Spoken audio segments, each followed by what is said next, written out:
मेरा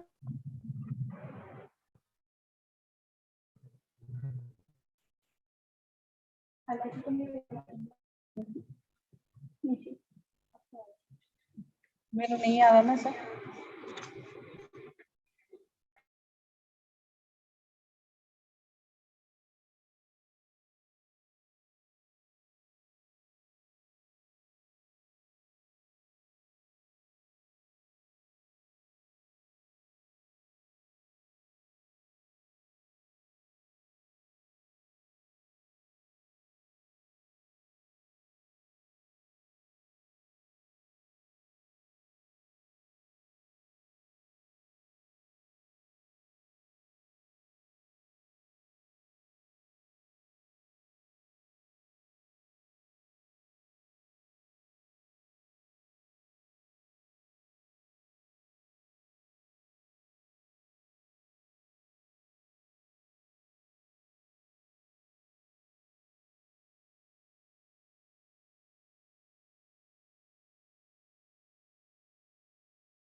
Dr. Lasha ma'am is there.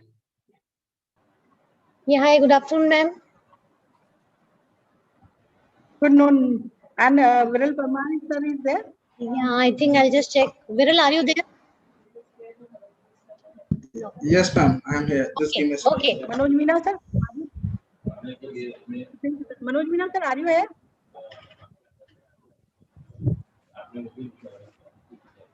Manoj sir haven't joined. And Rajpuri sir, I just find out Rajpuri sir. He's going to chair our session.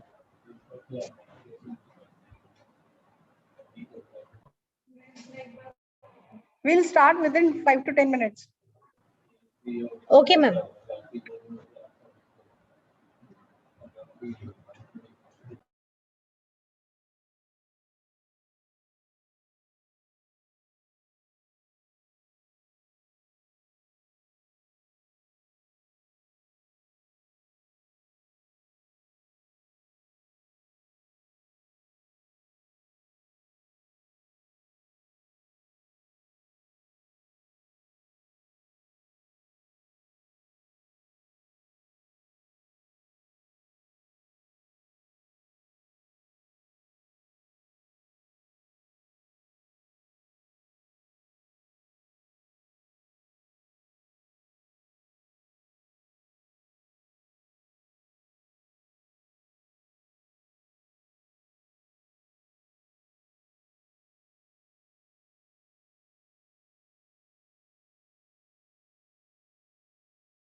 Good afternoon, everyone. I hope I'm audible and visible. Yes, ma'am. Yes, ma'am. Yes, yes. We shall be starting our program shortly. We are waiting for our chairperson to join this program, and then we'll be starting our program shortly. Thank you for your patience. Diksha, I have joined. Okay. Dean sir is coming. Yes, Can I share my slides? yes, ma'am. In a while, I have to introduce the program, and then I'll request you No, to share ask your slide. Yamini. Can I share my slide because Yes, ma'am. yesterday. Yes, ma'am. I will make you the co-host, and then you can Okay. share after the introduction part. Okay. Okay. Thank you.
Mukta, we start as head hadn't user as here only.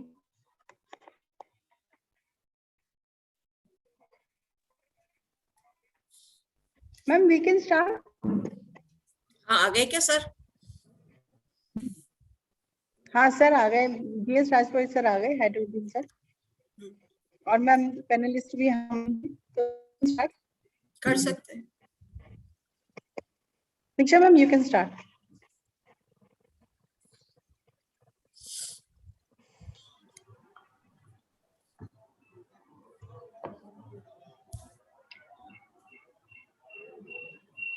नमस्कार.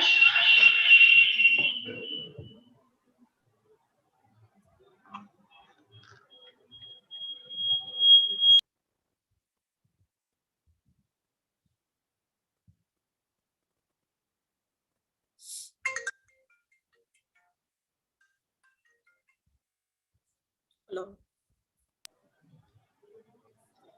हाँ, Namaskar. I hope I'm audible and visible. Yes, ma'am. Namaskar. Warm greetings and warm welcome to everyone present here. In pursuance of a proud tradition of University of Rajasthan, I request you all to rise from your seats for University Kulgeet.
Thank you, everyone. Before we start, I would like to quote a few lines from a famous poem. सूरत बदलनी चाहिए, हो गई है पीर पर्वत सी पिघलनी चाहिए, इस हिमालय से कोई गंगा निकलनी चाहिए, आज यह दीवार पर्दों की तरह हिलने लगी, शर्त लेकिन थी कि ये बुनियाद हिलनी चाहिए. सिर्फ हंगामा खड़ा करना मेरा मकसद नहीं, सारी कोशिश है कि ये सूरत बदलनी चाहिए, मेरे सीने में नहीं तो तेरे सीने में सही, हो कहीं भी आग लेकिन आग जलनी चाहिए. Yes, I'm a woman and I choose to challenge. I choose to challenge the way you look at me. I choose to challenge the way you treat me. I choose to challenge the way you define me. I choose to challenge the way you want to refine me. I choose to challenge the stereotypes, and I choose to challenge all the gender roles we need to wipe. Yes, I'm a woman and I choose to challenge and I will challenge. Heartiest greetings to all the dignitaries present here, the guests, participants, and all the wonderful women out there. Today, we have gathered here to commemorate the International Women's Day in the form of a week-long seminar series organized by Center of Women's Studies, University of Rajasthan, Department of Home Science, University of Rajasthan, University 5-year Law College, University of Rajasthan, and UNICEF Rajasthan chapter. As a part of our program, we have already successfully organized a webinar on addressing health and nutritional challenges of women on 9th March and a photography competition on the theme Choose to Challenge on 10th March. Today, we have taken up a much relevant but less talked about subject of women's life, Cyber's Swasth, a discussion on digital well-being and cyber hygiene. To start with the program, I would like to introduce the convener of the program, Dr. Mukta Agrawal. Dr. Mukta Agrawal, ma'am, is an expert of food and nutrition and working as head and associate professor in Department of Home Science.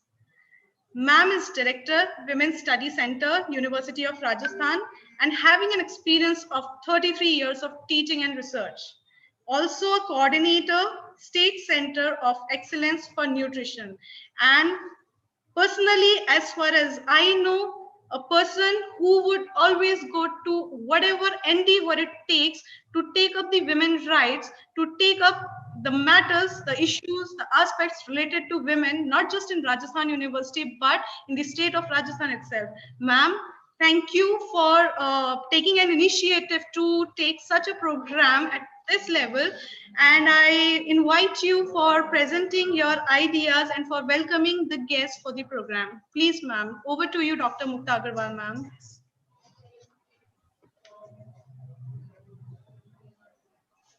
Thank you, Diksha.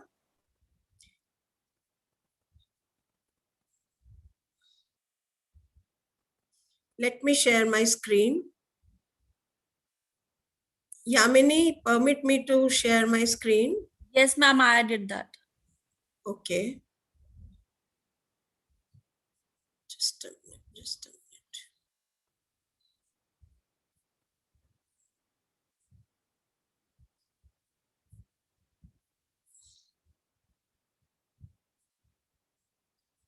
Is my PPT visible? No, I think.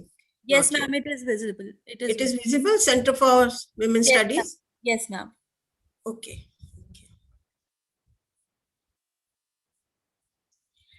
So, respected Professor G.S. Rajpurohit, Dean Faculty of Law and Head Department of Law, University of Rajasthan, Jaipur.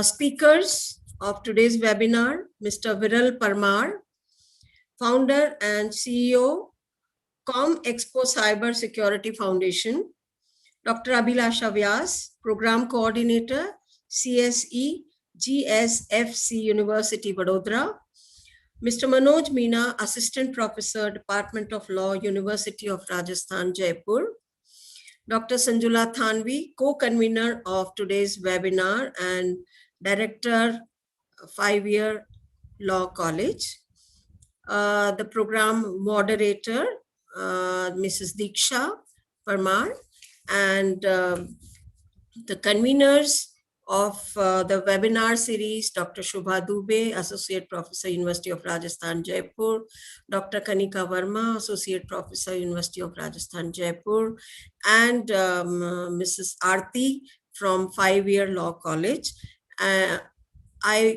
From core of my heart, I welcome all of you in today's webinar. And we have gathered a lot of assistant professors of university, faculty from other universities and other departments have also joined, and the students have also joined. So I welcome all the participants also in today's webinar. So coming to the Center for Women's Studies, this center was established in 1980. And since then, since its inception, has been working efficiently in accordance with the guidance of UGC norms, that is to promote awareness among women and men of need and develop and utilize the women's full potential as a resource in national building, in its economic, political, and social as well as cultural aspects, on the need to question existing values and their social responsibilities to participate equally. The goals and missions of the center is to promote women's studies in an academic and intellectual way in the event of development. The center is committed to gender equality, equity, and justice, work to realize the same through academic pursuits and extension activities, independently and in collaboration with other centers, departments of government, and NGOs. These are the former directors of Center, Professor Ramesh Arora, Dr. Lucky Jacob, Professor Sushila, Professor Pavan Surana, Professor Lad Kumari Jain, Professor Asha Kaushik, Professor Damayanti Gupta, Professor Kshama Agrawal, and Dr. Manju Sharma. The center offers two academic programs. One is Diploma in Gender Studies and other one is MPhil in Gender Studies. We have organized two refresher courses, one in 2014 and 2015 on gender issues. And the center has a well-established library having more than 2,800 books and monographs, which are used for teaching, research, and training. And the library is used extensively by faculty, staff, students, which is open to MPhil and PhD scholars also. And many of the books are on women issues. The center publishes one newsletter come magazine called Vimarsh. The first volume was published in 1999, and till now 16 issues have been published. And in 2014, we have obtained the ISSN number also. The department is headquarters of Complaint Committee for Prevention of Sexual Harassment at Workplace. As per the Supreme Court judgment dated August 13, 1997, on writ petition number 666 to 70 of 1992, directing to ensure constitution, guarantee of gender equality, and right to work with dignity, and to prevent sexual harassment of women at workplace, it is hereby notified that acts of sexual harassment will be deemed as violence of human right of women, and offender will be punished under the law. So under this order, the Committee for Prevention of Sexual Harassment was constituted. Every year, the committee changes, and the Center for Women's Study is the headquarter, and the director of Center Study is the chairperson of this committee. And we would be discussing the entire Prevention of Sexual Harassment Act on 13th, that is tomorrow. So I'm not going into the detail, but definitely I would like to explain the complaint mechanism. The aggrieved women may file the complaint in writing to head of the department or office or college with a copy to the complaint committee constituted for this purpose. The head is obliged to registrar, and the complaint so received is forwarded to registrar and the complaint committee. Immediate treatment of the complaint will be ensured by the complaint committee. The Center for Women's Studies will be the headquarters of the complaint committee. Various conferences have been organized at the center, and every year almost we organize one or other conference or workshop or the awareness program on various issues like women empowerment and higher education, gender mainstreaming, problems and prospects, women empowerment and higher education. National conference was organized on rights and status of women in India and gender mainstreaming, workshops on restructuring the syllabus, women rights, then gender mainstreaming, then how we can make the girls in the campus safe, and law commission report was discussed also, ensured safety of the girls in hostels. Various awareness camps were organized on stress management and legal awareness camps. extension activities were also organized, such as capacity building of Sarpanch, a series of workshop on topic nurturing the girl child on with various groups of women, and such as then collaboration. The center works in collaboration with UNICEF, RUBA, that is Rajasthan University Women's Association, PUCL, Indian Institute of Health Management and Research, NGOs working in the cause of women, National and State Commission for Women, and with various departments. So the series of webinar is one such collaborative activities with 4 different departments. This is the glimpses of various events organized at the center. Now coming to today's theme, cyber hygiene. Very rightly and very important theme have been selected for today's webinar. It is the practices and steps that users of the computer and other devices takes to maintain systems health and improve online security. The practices are often part of a routine to ensure the safety of identity and other details that could be stolen or corrupted. Much ill physical health, cyber hygiene is regularly conducted to ward off natural deterioration and common threats. Now, benefits of cyber hygiene. One is maintenance. Maintenance is necessary for computer and software to run at proper efficiency. Files become fragmented and programs become outdated, increasing the risk of vulnerability.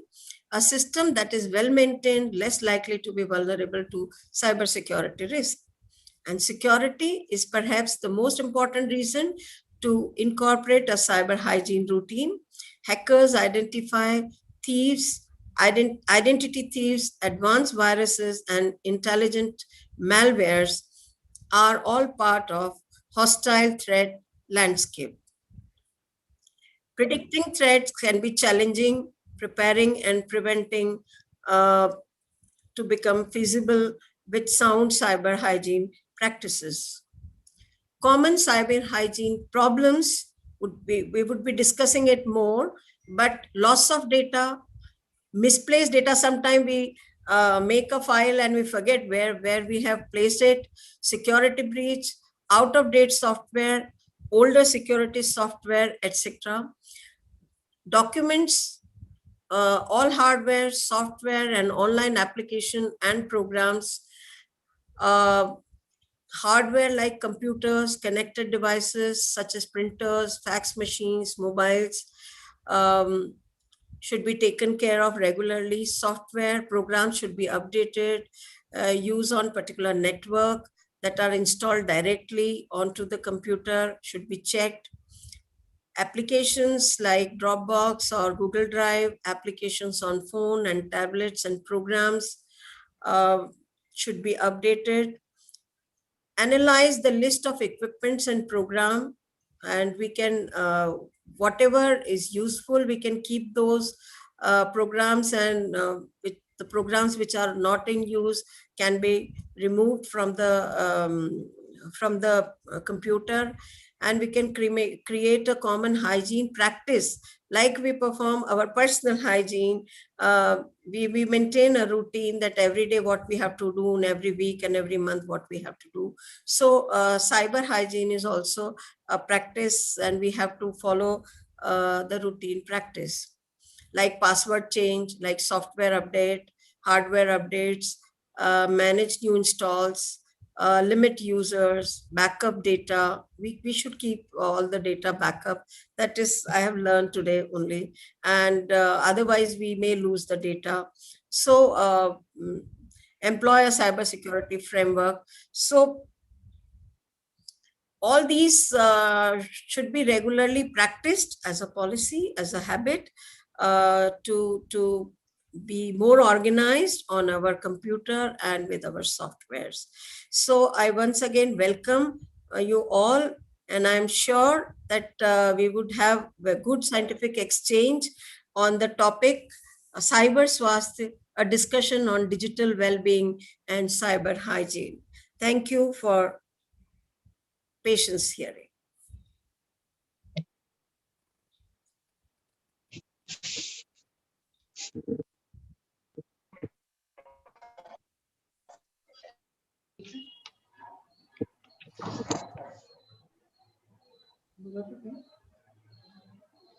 Over to you, Diksha.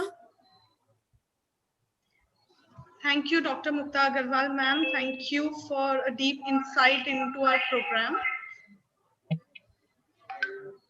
I now would like to introduce Dr. Sanjula Thanvi, ma'am, co-convener of this program and also the moderator of this panel discussion. Dr. Sanjula Thanvi, ma'am, she's an associate professor and director of University 5-year Law College, University of Rajasthan. Ma'am has recently been awarded by Mahatma Gandhi Hindi Lekhan Puraskar for her book on women's rights. That is, Mahila Adhikaron Ka Netritva Se Gram Sanchetna. Ma'am has been an awardee of Lok Sabha Fellowship. She has also received 2 national awards for her books by Ministry of Human Resource and Development and by Ministry of Panchayati Raj Jaipur. It also gives me pleasure to mention that she has received Educationist Award by Patrika. I, Diksha Sharma, on behalf of the organizers, request you, ma'am, to conduct the panel discussion as moderator. Over to you, Sanjana, ma'am. Thank you, Diksha Sharma.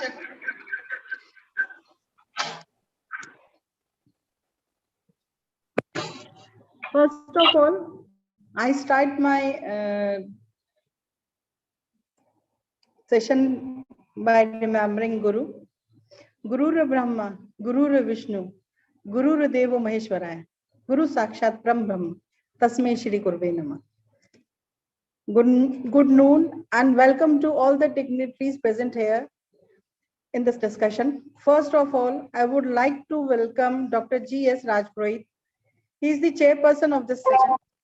Dr. Govind Singh Rajpurohit is an Indian legal educational administrator. He is head and dean in Department of Law, University of Rajasthan. He is the alumni of University of Rajasthan. He has been distinguished invitees, chief guest, chief honor in various universities, member of various committees in UGC. He is also member of statutory body, General Council of National Law University, Jodhpur. Presently, he is also acting dean of Ambedkar Law University. He started teaching in 1999 with Baba College of Law. Then he taught in Maharishi Dayanand Law College, Sanjay Law College, S.S. Jain Subodh Law College. He previously worked as head and dean in Jagannath University, Jaipur, Rajasthan. He has restructured curriculum of various universities and organized seminars, conferences, and moot courts. He has been associated with UGC, UPSC, various universities of India in various capacities. 4 books and 65 research papers and book reviews and many treatises are to his credit.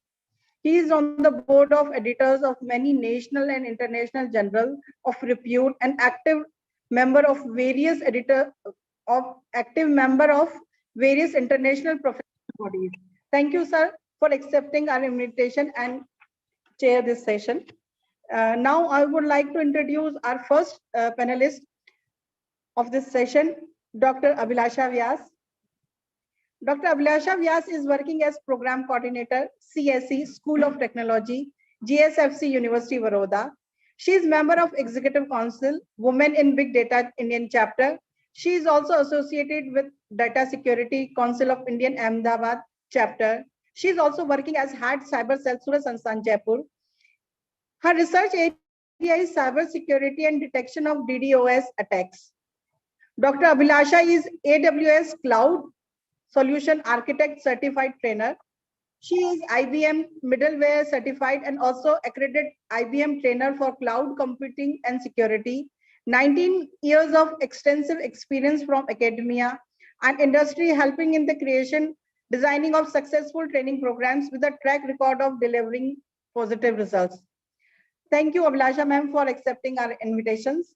Now, I would like to introduce our second panelist, Mr. Manoj Meena.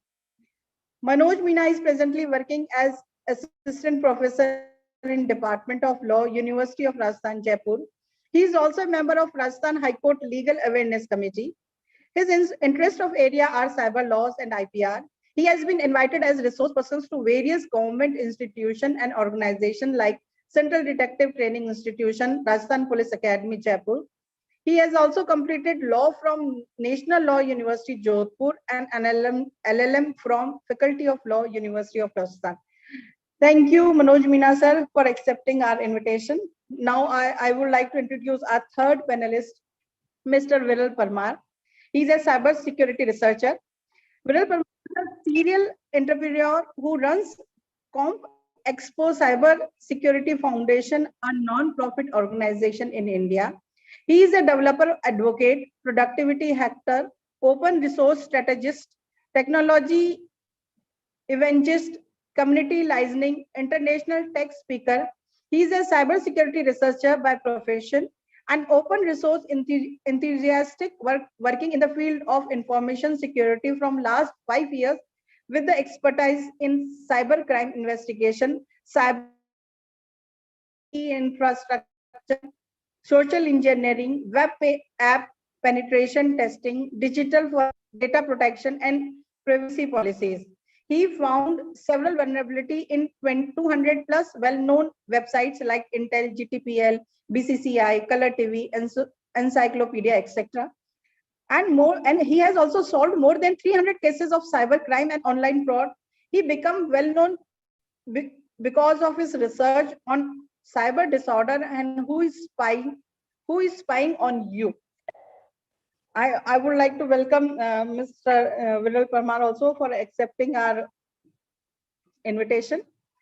Today, our theme of discussion is cyber swasthya, a discussion on digital well-being and cyber hygiene. There are many cyber swasthya clinics opened by central government, Ministry of Electronic and Technology to promote citizens from cyber threat. And purpose is to secure cyberspace by detecting botnet infection in India and to notify and enable cleaning and securing system of end users so as to prevent further infections. Also, it is strive to create awareness among citizens to secure their data, computers, mobiles, and devices such as home routers. Now comes the next term, cyber hygiene. It has been well explained by Dr. Mukta ma'am. Cyber hygiene says about cleanliness. In digital era, cyber hygiene has become one of the most important facets of our life. And this term has been coined by Winton Cerf, an internet pioneer who used the expressions in his statement to the United States Congress Joint Economic Committee on 23rd Feb 2000. He says that it is my judgment that the internet itself is for the most part secure, though there are steps we know can be taken to improve security and resilience. Most of the vulnerabilities arises from those who uses the internet, companies, government, academic institutions, and individuals alike, but who do not practice what I refer to as good cyber hygiene. They are not sufficiently sensitive to the need to protect the security of internet community of which they are a part. The openness of the internet is both its blessing and its curse when it comes to security.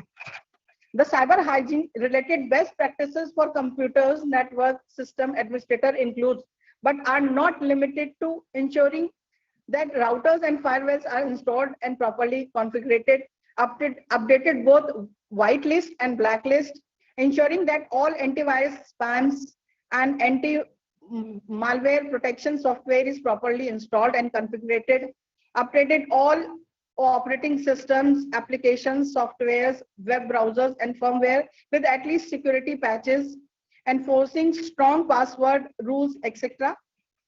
For cyber hygiene, government is making cyber volunteers, and their service will be utilized by state police as per requirement, and it will ultimately object is to achieve digital well-being. Now we come to digital well-being. Digital well-being is a term used to describe the impact of technology and digital services on people's mental, physical, social, and emotional health.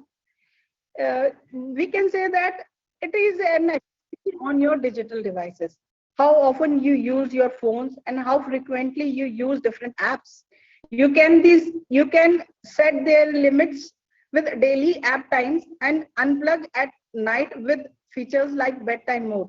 And I'm sure that most of us usually don't know that our Android phone has this feature, that is digital well-being. And how will you get to this digital well-being? Go to the settings, scroll down, find digital well-being and parental control and click there. You'll find how much time you'll spend on your devices. So this is a lesson or a homework for you to go to settings and find out how much times you have used your phone today. Now we should start our panel discussion, and we'll start with Dr. Vilasha ma'am to understand these terms technically. Over to Dr. Abhilasha Vyas. Thank you, Dr. Sanjula. Thank you so much. And I just request Diksha ma'am to share my presentation. Okay, I am the host now, so I can share my slides. Just a minute.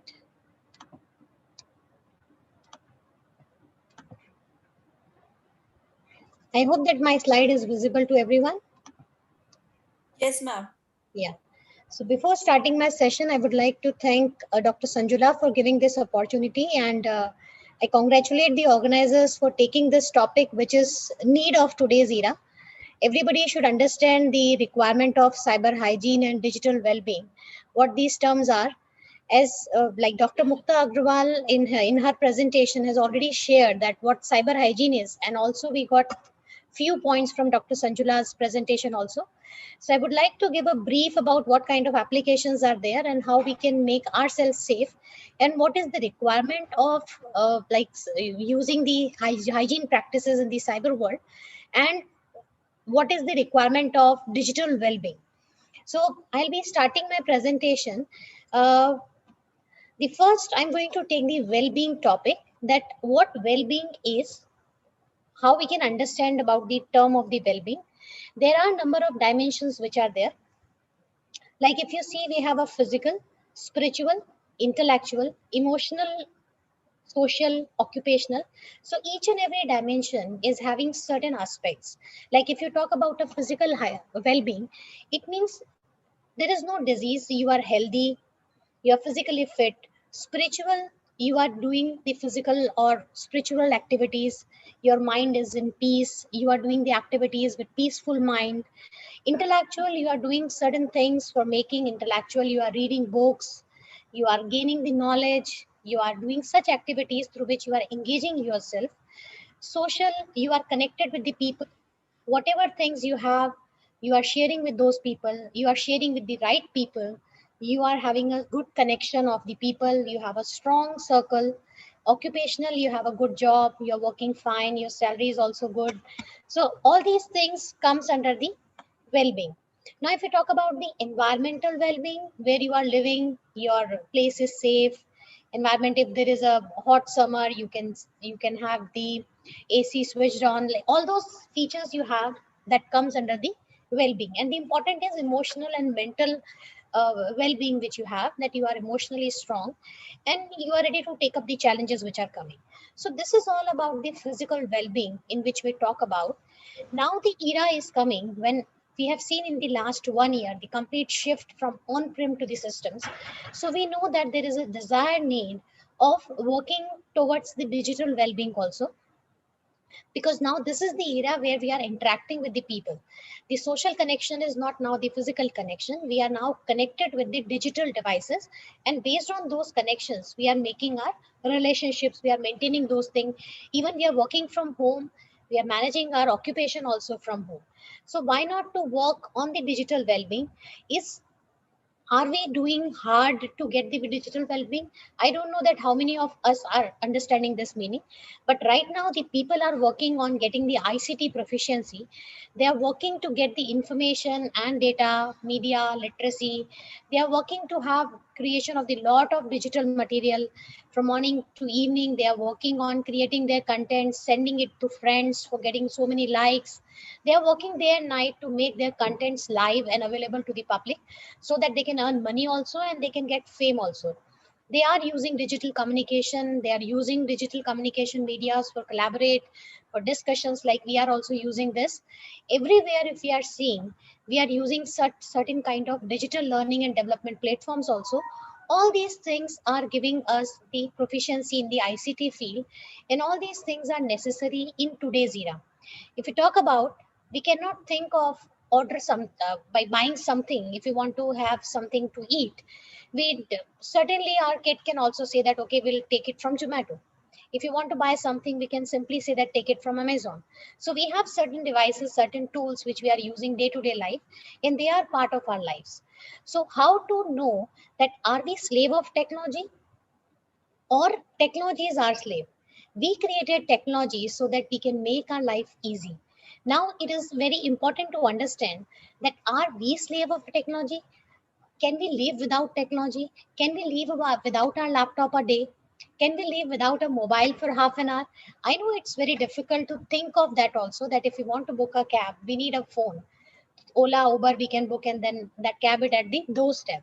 But we have to stop at somewhere. We have to think at somewhere that we created technology to support us, not to be slave of that technology. So this is all about the digital well-being, that we are not only talking about the healthiness of ourselves, it's way beyond that. So first topic which I'm going to take under digital well-being is what digital well-being is all about, how we are going to measure it, that are we digitally well, or if we are not well, then who is responsible for it? Who is going to tell us that yes, you are not digitally well-being well? Now you have to take these strategies or steps to make yourself well in the digital world. Digital world is whenever you are connected to internet, wherever your device is connected to internet, you are interacting with that device. It can be a mobile, it can be desktop, it can be any device which is connected to internet in your home, like home automation system, management system, everything whenever it is connected to internet, that is connected to the cyber world. So digital well-being is way more than just reducing the screen time. We have to understand and take the measures, that what is this all about. Digital well-being means you have to track and trace what you are doing, what your mobile is having, how many applications are there in your mobile, how many applications are actually you are using, and what all applications you are using more often. It means you are addicted to those technologies, you are addicted to those games. We have seen a lot of kids playing morning to evening few games, which are few of now ban also, but then they are using it, they're used to it. If they are not using it, they are feeling that restlessness or some other anxiety problem, or these kind of things are coming. Like by when they are eating food in the lunch or in the dinner, then also at that time also they need mobile phones. We have to understand that digital well-being is more than that. So how we can measure the digital well-being, what are the parameters or what kind of tools are available? As rightly pointed out by Dr. Sanjuna, that we can have the tools and technologies in our mobile itself. Like in Android phone, you can also check. There are rescue tools which are available through which you can open your system and you can check that how many websites you have visited in a day and how much traffic you have generated, how much duration you have given to that, what are the applications which are there in your system, how much traffic those applications are generating. Everything you can manage from those tools which are available. You can track the uses of the application, that let's say in a day you are using 2 hours the Facebook application. You have to cut down those uses, then only you will be able to understand that yes, we need a time now to the physical world also. We have to come out from this digital world. We have to see that what's there in the physical world for us, which was earlier also available, but now we are not able to use that. So we have to see all those things and we have to measure those tools and technologies. Like we have rescue app, we have other digital well-being applications also from Google. So we can use that. If you remember, most of the time we have seen that the pedometer application, in which the older people or the young people also, whenever they are doing exercises, they are counting the number of steps which they are taking. Many fit apps are coming through which you can maintain the calorie intake and other things. These are all created for digital well-being. But my point is we have to measure and we have to stop being like a slave of the technology. So if we go again and if we see that we have to have a balance between the life, behavior, task, and again we can use the technology to make the balance. But then it is very, very important to understand that where we have to cut this, how we can maintain this. We can maintain like what practice I am doing with my family is before going to bed, like let's say we can make a pledge that before going to bed 30 minutes nobody is going to use any technology. We are not going to use any mobile. We are not going to switch on the TV. Even if someone will say that I am having only this time to watch TV. Watching TV is not important. Important is to give time to your family. Now in this era, it is important to understand that there is a huge requirement of balance because kids are also using this technology. They are getting a lot of information from their mobile. So what information is important to them? When you will be sitting with them, then only they will be able to discuss their problems with you. What they are finding, they are going to discuss it with you. So it is important to sit with them. It is important to understand with each and every family member. Nowadays we have a habit of saying birthday messages on the WhatsApp instead of calling that person. Earlier we used to go personally and greet them. Now we have changed everything. So now it's a time to come back to our normal routine, come back to the normal place and be a digital well-being person who is having a good balance in life and with the technology. So after this presentation we have to ask ourselves that who is responsible for digital well-being. Do we need to hire someone for this well-being for us, or is it us who is taking the responsibility? So yes, it is us who can take the responsibility of our digital well-being and the well-being of our family members and our enterprise and the organization's members. So the important aspect in the digital well-being is we have to have balance between these four pillars. So the first pillar is mental well-being. So in mental well-being, it is important to have a positive impact because each and every vertical, as you can see in the slide, having the negative impact and also having the positive impact. So positive impact, we can see that, but the negative impacts are hidden. We cannot see the negative impact very often when we see any technology or any tool. Like initially when we started using our mobiles, we were very sure that it is going to be useful. It is useful right now, but now we are addicted.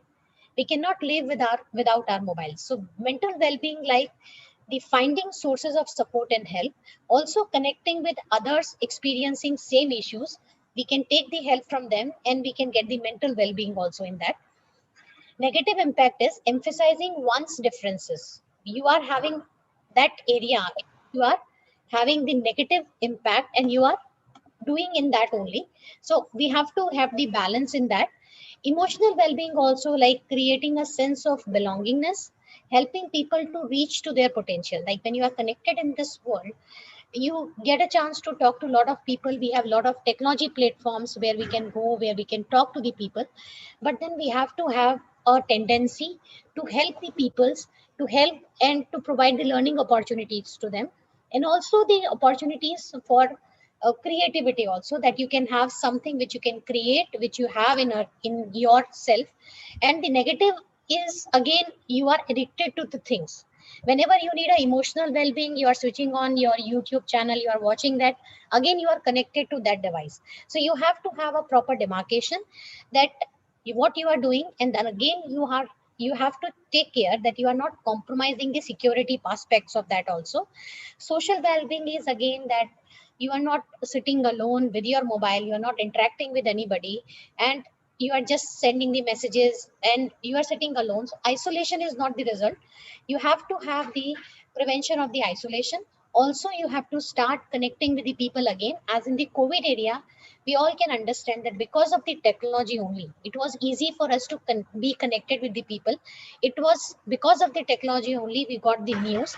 It is because of the technology that we were able to get a chance to watch all the old serials and the you can say that drama which was available earlier, like Rama and Mahabharata, which everybody like watched together in the family, which was there in the earlier time.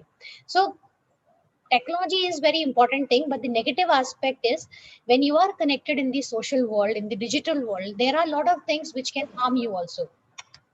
Like for example, in this slide, if you see the negative impact, the cyberbullying. Now the kids are there from 8 to 2. My daughter is using mobile, right? Because for her classes, because for her online classes. So if you see that if she's having mobile, she's having access to all the material which is available online. If my daughter is using social media platform, she's not much of that mental status that she can understand or she can identify the person who is trustworthy, who is not trustworthy. So everywhere, whenever you are making a connection, there can be problems also, like the cyberbullying, cyber grooming. The people are trying to connect to you, people are trying to get your personal information, people are trying to come in your niji space, which we say that our data, they are trying to fetch that data and then they are using that data also. So social well-being is important, that you have to be connected with the people, but then also you should have a demarcation that where you have to block that person if that person is not behaving properly with you. Also the physical well-being, just we have to keep our devices only to monitor that what kind of activities we are using, but we need to have a space, or I can say that curfew time in which nobody is going to use the device in the family. If we are going to follow these things, that we are not going to use the device after certain period of time, let's say we can make a pledge that after 30 minutes we are not going to see the screen at least for 5 minutes. So these kind of small break also, if we will take, maybe it can change our perspective of seeing the view. Initially you can take the 5 minutes break, then you can increase that break, so that break will give a relax to your mind and you start doing the unitasking works. Nowadays if you see your kids, you can see yourself also, many of you have attended this webinar but parallelly they are doing other tasks also. So now we are not concentrating on a single task, we are doing multiple things. The people are now scrolling people, we can say that surface people, they are just seeing the things on the surface. So we have to switch from this world to the physical world to understand that. As I was talking about, and as Dr. Mukta was also talking about, that with all these things, we need to have the security of ourselves also, as we want to be secure in the physical world, as we want to be digitally well-being. Same way we are having physical well-being also. So now the next topic which I'm going to brief you a little bit is about the cyber hygiene. If I'm going to ask you that are you brushing your teeth every day, or if I'll say that are you taking bath every day, are you changing your clothes every day? So this question might be looks funny to you, that why this question is, why I'm asking this question. This question is important because when we are using the routine for our physical hygiene, why not we are using the routines for our cyber hygiene? Yes, all the attendees, this is very, very important nowadays to be a cyber hygiene person. Cyber hygiene, as discussed by the other speakers, is the practice and the policy which we use to make ourselves hygiene in the cyber world. Now most of the time we are spending in the cyber world, so it is important to be using certain rules and regulation. So in a very short presentation, I'm going to discuss the points and then I'll end this. I know that I have a very limited amount of time. So cyber hygiene, as you have already seen and discussed also, that these are the practices through which you can make yourself safe. Now, what are the threats through which, like from which you want to save yourself, or from which you want that you should be safe? So the first threat is if you are not having the counting of the numbers, or if you don't know that who is added to your network, who is accessing your network, or who is connected to your device, it will be difficult for you to track that where my data is going or where my information is flowing. So first of all, it is important to count that what's connected and who is connected to my network. Another point is configuring. Many a time we have seen the cases that WhatsApp profile pic is hacked. Someone has used the WhatsApp profile, morph it, send it. Many women face this challenge because we are not configuring security policies. We have our mobile with us. In the WhatsApp, we have a policy through which we can mention that who can see this. In the setting, if I'll just show you, in the security setting, you can mention that who can see your profile pic. So if you see in this, Sanjala ma'am, my screen, my mobile is visible.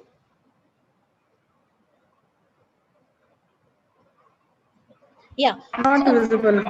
Okay, that screen is not visible clearly. But if you will open your WhatsApp security, and in that, if you open your setting, in setting, you will get the privacy option.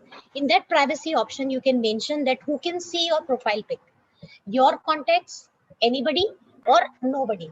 So you have to configure each and every platform with the security measures. Then only you can make yourself safe in the cyber world. You have to have limit of the administrative privileges. Means whenever you are sharing anything with anyone, like let's say picture you are sharing on the social media platform, you have to take care that you are tagging the person, those who are trustworthy, the network of those people you are aware about. So you have to tag those people, and you have to limit the administrative privileges which you are giving.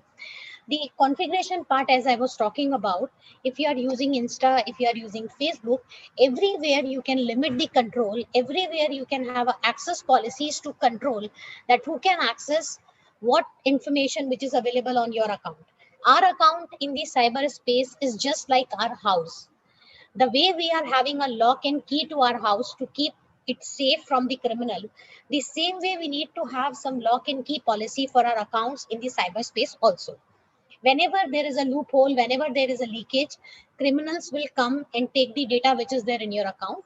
So always configure and control what's there. How you can configure the security of the device software?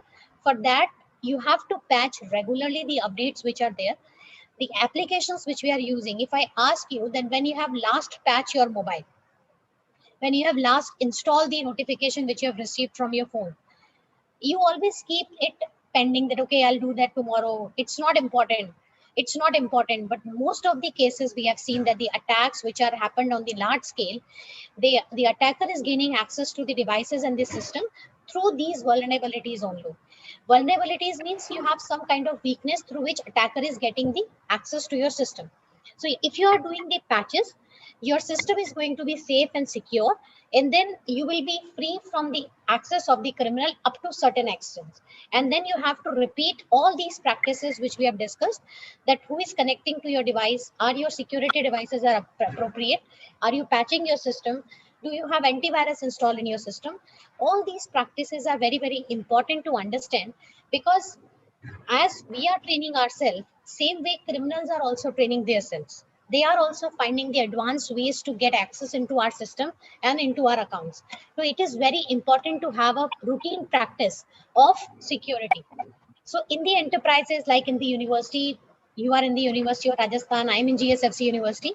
So we all have to take care of that what kind of devices we have. We should have a list of the devices. We should have a list of the softwares, like in our mobile also. We should have a list of the application. If you are not using few application, uninstall them. No need to keep those applications. If you are not aware that this application is of any use, please uninstall that application, because maybe that application is installed with some other application. So if you are going to keep track of these things, you can be safe from other activities. So make it a habit to list all the things which you have, all the softwares which you have, maintain those things, and make a practice of using these things. So problems which can come is there can be a loss of data. What is the meaning of that? As you can see in the picture, two terms are coming: phishing and malware. I'm not going to talk much about the security attacks and the other thing. I think my other speaker is going to take that. So phishing means you have some, okay, I'm not going in the technical terms. Loss of data means you have something in your hand and you are not having a practice to take the backups, right? So what can happen is, if you are not taking the backups and in some point of time your system is compromised, maybe some ransomware attack or some kind of attack or malware who's taking the data, or your system is not now encrypted, now you're not having access to your information, so your data will be lost. You have to pay a huge amount of money to the criminal, then only you will be having access to your data. So your data will be lost by these things, phishing and malware. These are the ways to get the access of your system, to get the entry into your system. Your data can be misplaced, as rightly said by Dr. Mukta, that even if you are taking the backups, but you are not keeping the track of the backups or the timestamps of those backups, then when you want to restore it, when you want to recover it, you are not very much sure that where my data is. So your data will be misplaced. Your security can be breached if your systems are not updated, if not patched properly. So use of outdated software can also create a problem. And the other software which we have, like the antivirus, if you are not updating it, then also it can create a problem, because if your guard is not strong enough, then anybody can breach your security. So you need to have a strong guard, otherwise the malware or the viruses can get the control of your devices. So these are the common practices, as I have discussed with you also. I know that I have only 5 minutes. I'm just summarizing it. So Ma'am, cyber. I have a question too. Yes, ma'am. I want to ask one question also. Yes, ma'am. Sure. I'll just finishing it, then I'll take your question, ma'am. Yeah. Okay. Yeah. So always use a safe surfing rules. Like whenever you have any doubt, you are opening a website and you have a doubt, please do not open it or do not click that software. Sometimes it's happening that we are searching something for downloading. If you want to download something on your mobile, download it from the trusted sources. Now, what is the meaning of trusted sources? You have Android phone, download it from the Google Play Store only. If that application is available on the Google Play Store, download it, because that's the safe place. But before downloading it, also check that the source or the who is the developer of that particular thing, what is the review, how many downloads are already there. If that application is popular, if that application is safe, there will be huge number of downloads. So you can keep track of those things, that from where you are downloading. If you have an Apple phone, you have to download from the App Store only. So these are the trusted ways where you can download. Always turn off your router if you are not using your internet. Always have the strong password for all the accounts you have, and do not use this similar account password for every account, and do not share it with anyone, or do not say that I'm using a very simple password like my birthday, my friend's birthday, my mother's name. When you are not sharing your brush, why you are sharing your password with everybody? So please remember that your password is just like a key of your house, or a password is just like a brush which you are not going to share with anybody. Daily you have to update, check for the updates for your systems also. Change your password frequently, and try to use the password length like 16 or 24 bit. Then your, I can say that security will be much. So all these topics which we are taking or we are discussing with you, we are doing everything to make you self understand that in the digital world we can do a lot of things, but we can make ourselves safe also, because there are a lot of people 24/7 they are trying to see that if there is any loophole in any system, if there is window is open in any account, they will get entry and they try to harm us. We have to understand that it's time to get the safety in this cyber world also. There are a lot of ways through which we can report these crimes to the police officers. There are portals also. I think the next speakers and the other speakers are going to share that. But we have to take a breath. We have to be still, and we have to bring our attention back to our life, which we have given to the technology. The control is now in the technology. So we have to listen people those who are saying. We have to reconnect with the people, not only WhatsApp. Yes, I can mute this. So I think we have to reconnect with the people. We have to come out from the WhatsApp zone. We have to actually physically go and talk to them when the COVID era will over. Take a phone and call your friend. Just have what time say you haven't talked to the person. Share your things, but share in a very secure way. Make it a habit that I'm going to share only with my contacts, and I'm going to share with only the person to whom I trust, to whom I believe that they are not going to misuse my information. And reduce the noise by reducing the number of applications in your mobile. Keep application only which you are using frequently. Reduce extra noise from your phone. Don't send too much mails to the people. They will also be overburdened and you will also be overburdened. Do everything in a limit. Use mobiles in a limit. Refresh yourself and reboot yourself and come out from this digital world into the physical world, and come as a master, not as a slave of technology. This is all what I wanted to say about this topic. I can talk a lot, but I've summarized everything. And thank you, Dr. Sanjula, for giving this opportunity once again. So these are the references which I've listed. Now I can take the questions if anybody is having, or we can take it at the end also. One question is there. Children spend more time than ever before at a screen. What effect do you think this is having on their ability to think creatively and be original? Yes, this is really a very good question, Dr. Sanjula. I also have like 2 kids. I see that the creativity is changing. The way they are seeing the things is changing, because when they have their mobiles, they have this particular scenario. They are now very, we can say that, arrogant, because whenever you are taking mobile from them, because every time they are seeing the cartoons in which they are seeing violence, the maar dhad wale games and all those things. So they have their mentality like something like that. They have a different world of them in which everything is in their control. But now when they are coming out from the mobile, the world is different. They cannot control everything which is there in the environment. So that's the where there is a difference, and kids are finding this difference. Nowadays we are not saying that do not use mobile. We are giving mobiles for their classes. We are giving mobile for their study, because they cannot go to school. That's important. But we have to keep track of the things what kids are accessing. Like, I've seen that in mobile also, when you are playing the games, there are a lot of sites which are promoting the porno contents. So those porno contents are also coming on the screen of the kids. So 7-year kid, 10-year kids are seeing those kind of promo sites. If they are clicking at some site, maybe something can be downloaded in your mobile. And when you have your mobile with them, your bank account details, every detail is there in the mobile.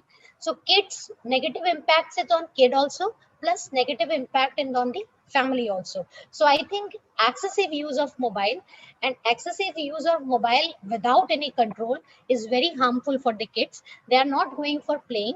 They are sitting with their mobile. They are only sitting and playing with their mobile. Even if when they are eating, even if when they are talking to us, then everybody is playing with the mobile. So we have to stop this mobile master. We have to be master of the mobile and the technologies. This is all I wanted to say.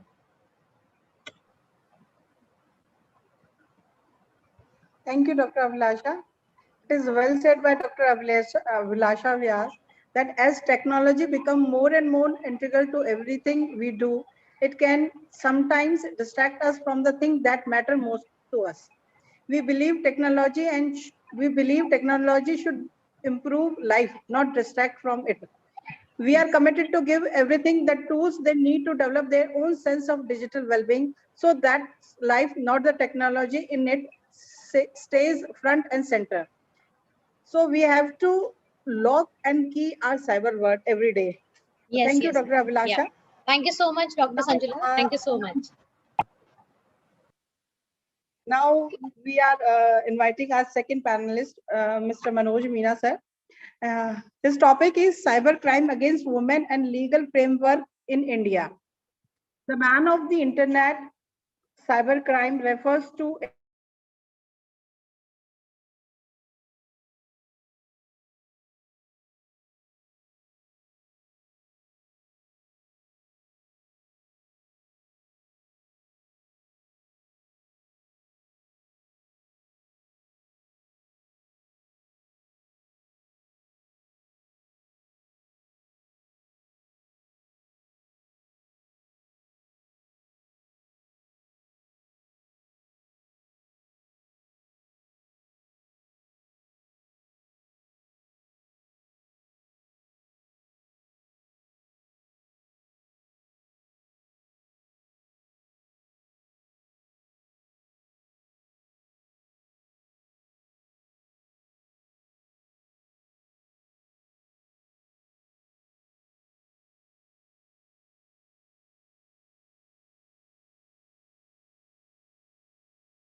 Thank you, Abhilasha ma'am.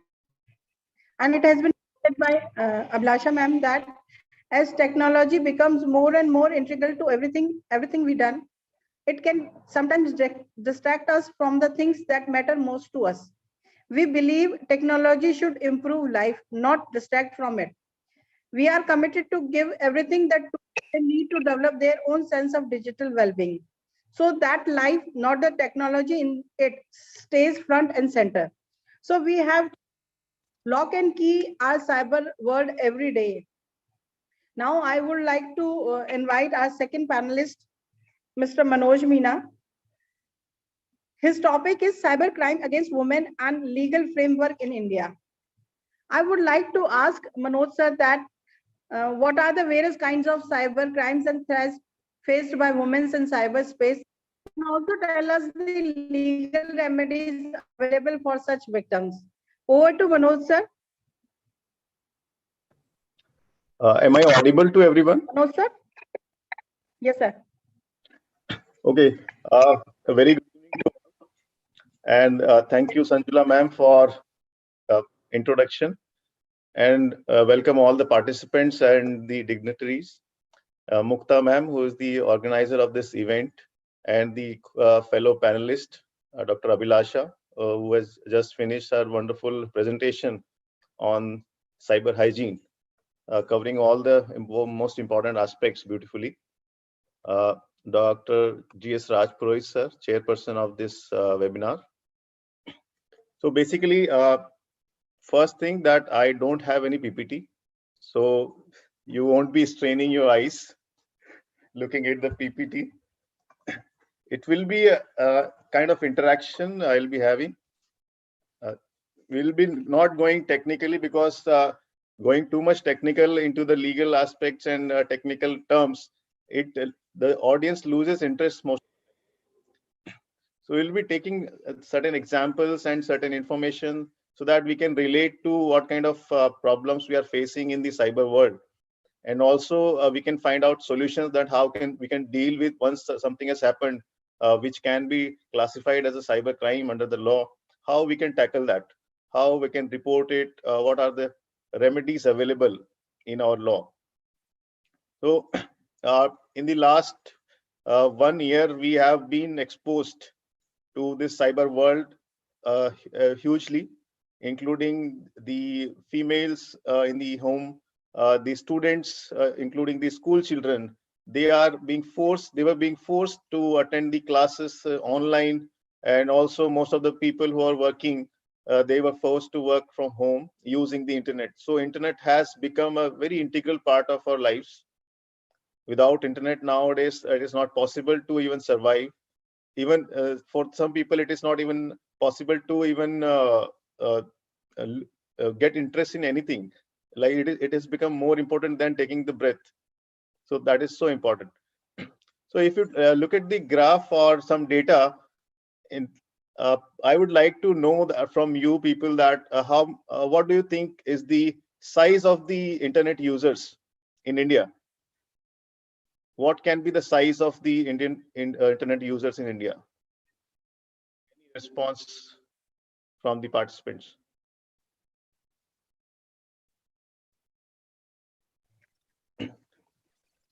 Any guess? Sir, I think so almost all users.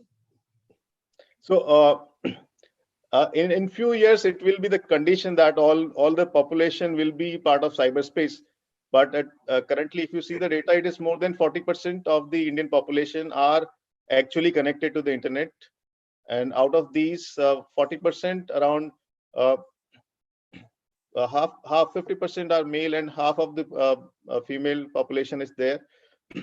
So you can see that the increase in the number of participants in the internet cyberspace is increasing at a very fast rate. This increase had gone very at a highly high rate. You can say that in last 10 years only, we have increased more than 20 million participants, 20 million users. So you can see you can imagine the number of transactions or the number of communications which is taking place in the cyberspace. Now this gives rise to another problem, that with so much of crowd and so much of interactions taking place in the cyberspace, that how to regulate this kind of space, how to regulate this virtual media, and how to regulate this virtual social setup is existing. Because otherwise, if we don't regulate it properly, it will be a chaos, and there will be violations of laws, there will be violation of the privacy, there will be crimes and everything that will be taking place. So for that purpose, in India, we have a cyber law which is called as Information Technology Act 2000. Basically, the prima facie, if you look at the law, it is a predominantly an e-commerce law. But after the amendment in 2008, it has been amended to include the criminal aspects of this cyber threats, cyber crimes. They have also been included and given some importance. But still, it is felt that this particular law is still have way more to go. It has completed already 20 years, but facing so much problems with the cyber crimes.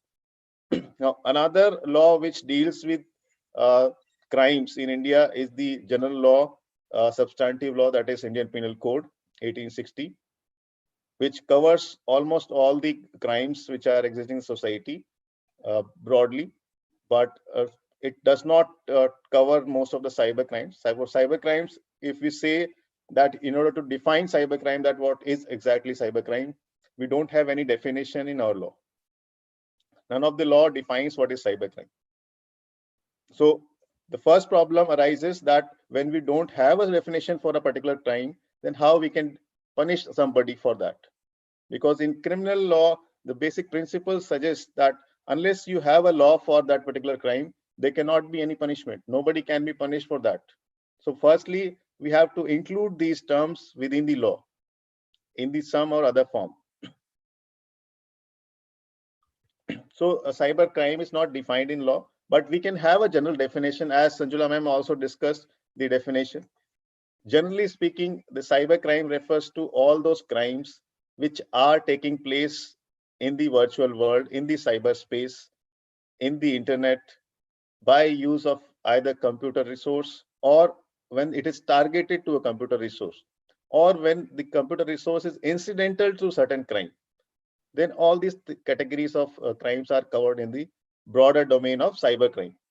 Now, cybercrime can be of various types, and there can be various classifications based on the cybercrime against property, cybercrime against government, cybercrime against a person, cybercrime against corporations, cybercrime against the women, children. So there can be so many classifications. But in this, as the theme suggests, and it is with reference to the celebration of International Women's Day, we are having this event. So I'll be only discussing those particular cyber crimes which, due to which most women and children are affected. I'll be dealing with only those crimes which are against the women, cyber crimes against the women, and what are the legal provisions which are related to these offenses. Another important aspect is that why there is cyber crime. What are the reasons that people commit cyber crimes, and it is why it is increasing? Because for every crime, it is not that out of randomness the crime will start. There has to be some reason. Always there are certain loopholes or certain weaknesses or certain incentives because of which the crime propagates. So for as the data received by the NCRB, we can see that from last 1 year, there has been a 63% increase in the cyber crimes. There has been a rapid increase in the number of cyber crimes. Even during the pandemic lockdown, in the month of April, the National Commission for Women, they received so many complaints of cyber abuse from women, which were reported to their online portal. Around 54 in just 1 month were reported. They were all very serious complaints. So what are the reasons that these cyber crimes are increasing? Basically, which I have identified from the various studies, they also suggested that there are 3 main reasons due to which cybercrime, or you can say most of the crime generally increase. First, the important thing is that there is lack of literacy regarding this cyberspace, cyber world. That is, there is digital illiteracy in India, because we have started using the mobile phone, we have started using the Android phones, we have started using the internet, but we did not learn how to use it properly. We just directly jumped to it. We just directly adopted the technology without getting trained how to use it. So one of the very important reason is the digital illiteracy. Second is the lack of awareness regarding the laws, that once something has happened, something has injured your data or personality or property in cyber world, what are the laws? So you are not aware of the legal remedies. Third important reason is that even if you knew that there are laws and there are provisions which cover these threats, cover these crimes, you fail to report. You do not report that crime. So lack of reporting out of various reasons is another problem because of which cyber crimes are increasing. From the perspective of a criminal, they are interested in committing cybercrime because there is anonymity. Out of anonymity, they can do anything because their identity is not disclosed. Nobody knows who has committed crime, and nobody can see that person while committing crime. So it is so easy for them to commit such crimes. So from the perspective of criminal, the anonymity is one big factor. And since we are not aware of these technological aspects, we fail to update ourselves time to time, and thereby we become victim of the cybercrime. So once these 3-4 aspects are covered, then we may be in a better position to prevent and to protect people or the users of the internet from becoming victim of cybercrime. So now let us look at the various types of cybercrime which are majorly committed against the women, and of which the women has been becoming victim for last in the last few years. These kind of crimes have been increasing. So one of the first important cybercrime against women is the cyber stalking. Nowadays, people who are active on social media, either on Facebook or on Twitter or on Instagram, or even through emails also, they are facing this kind of cyber stalking, that people are following their activities on social media. They are repeatedly sending them communications through messages or emails. They are repeatedly trying to communicate them. They are repeatedly follow them and track their activities on social media. Even they try to gather their information, personal information about those persons, in order to either commit crime or to advance some request to that. So these kind of activities, when it is done using the electronic means, electronic medium, then it falls in the category of cyber stalking. Now, if we talk about the law, we have provisions in our Indian Penal Code also, and in the IT Act also. Just a second, I'll have some water.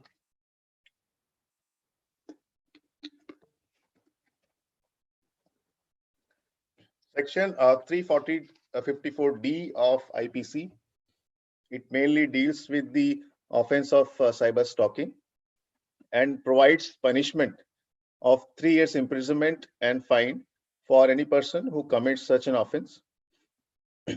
Under IT Act, Information Technology Act, Section 67 deals with the cyber stalking,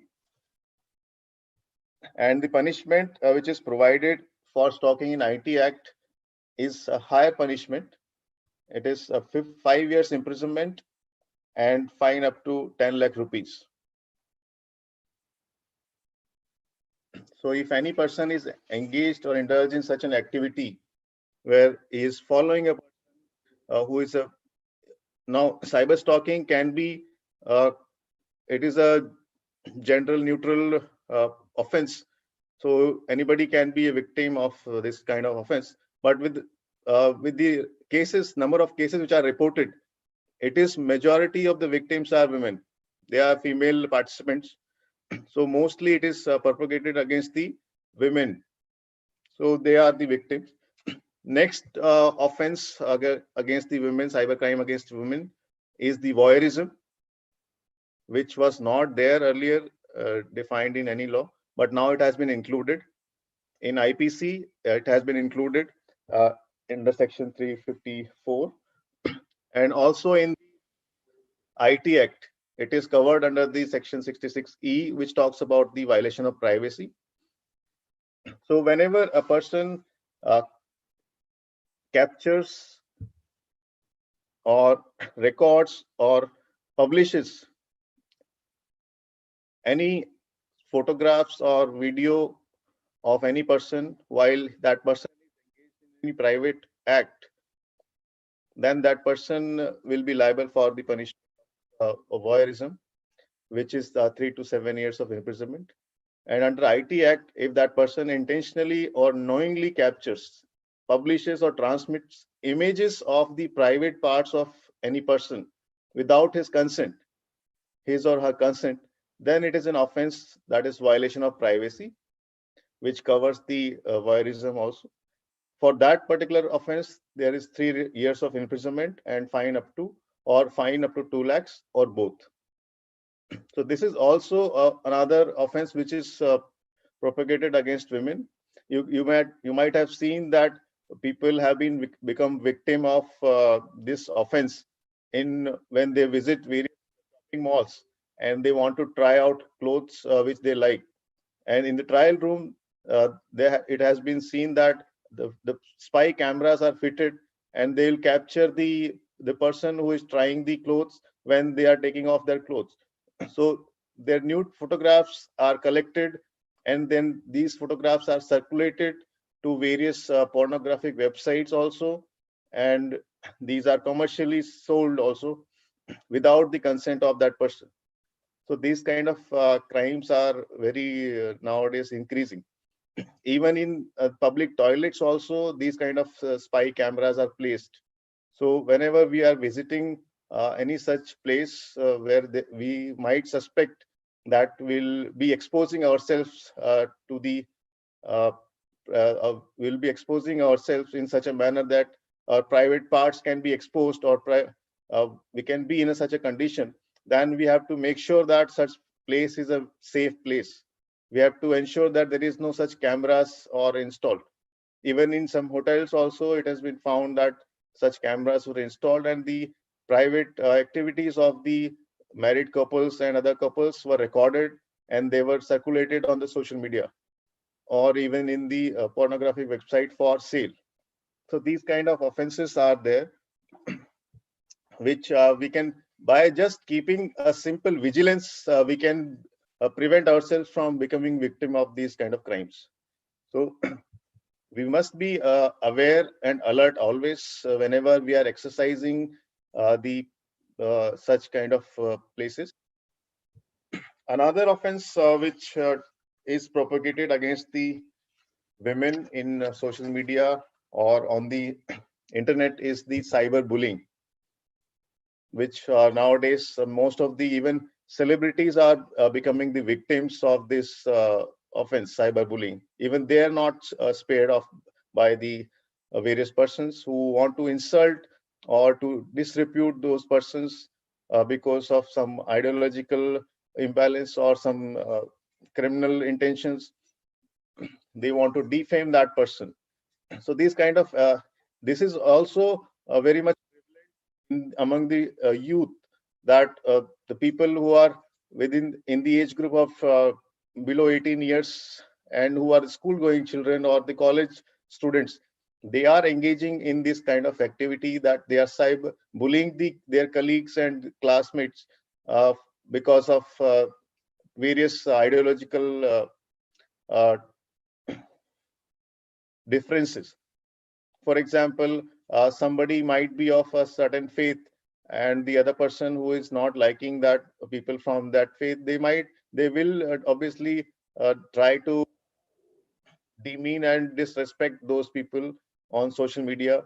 A person who is posting any comment on the social media against the policies of a government, he is fairly criticizing the policies of the government, is being cyber bullied and trolled on social media, that why you are posting such kind of post against the policy of the government, what is wrong with you. They are making insulting comments against that person.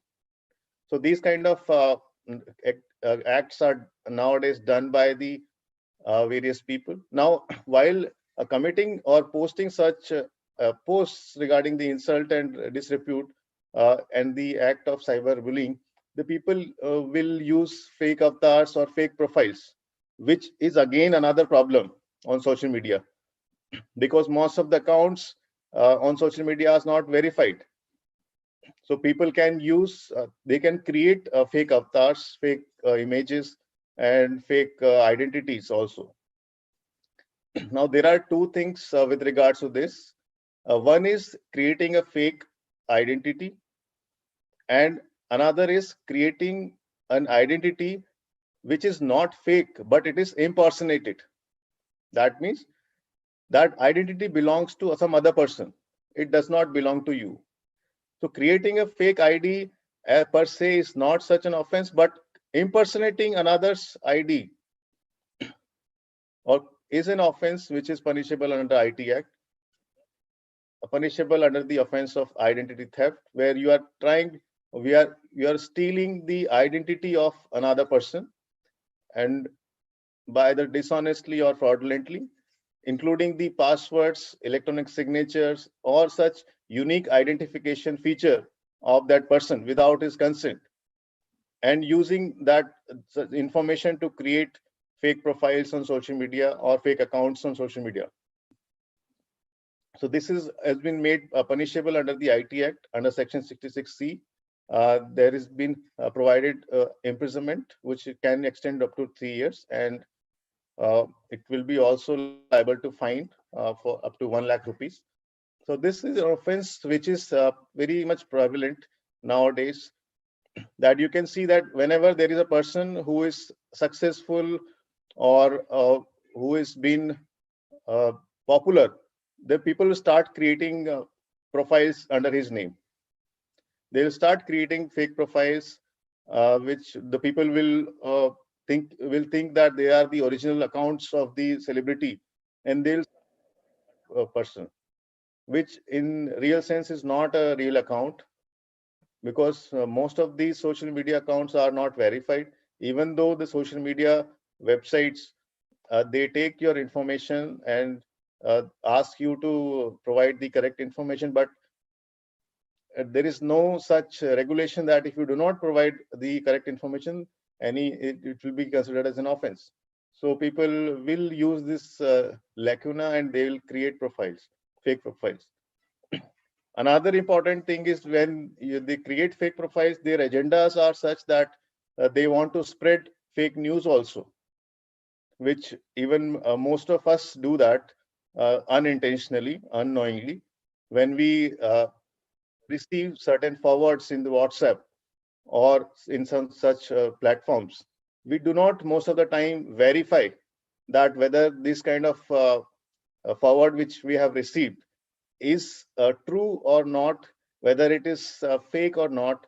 Most of the time we fail to check this, and we circulate it to other people also. And most of the times those kind of links are also shared which we should not click, which those links can lead us to any malware or any software which is harmful to our system, or they can steal our information.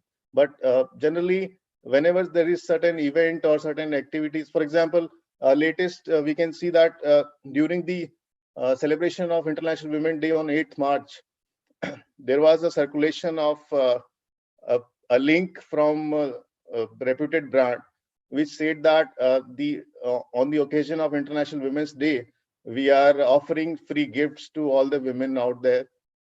Just by clicking this link, you will be taken to a website where you will get the free gift. So most of the people thinking it to be original, they click this link and they fell in the trap, and they lost some of the information, personal data.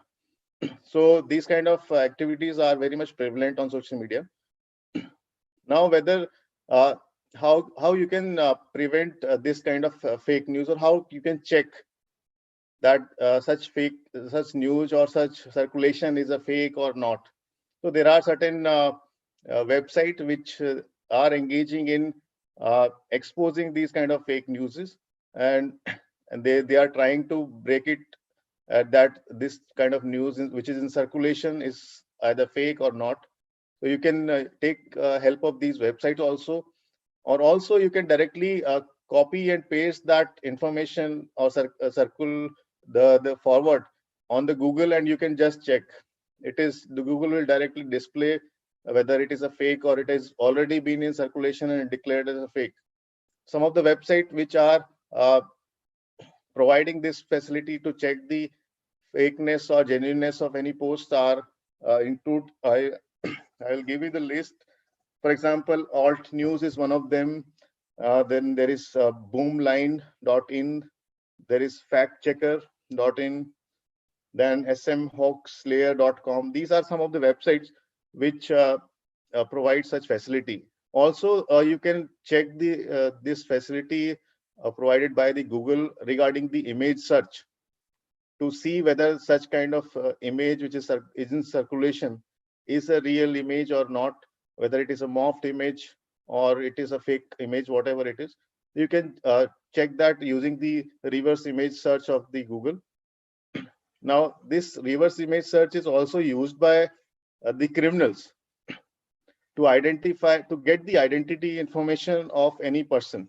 Suppose any person who is traveling in a metro and another person clicks his photograph or her photograph, then just by clicking the photograph, they not know that who that person is.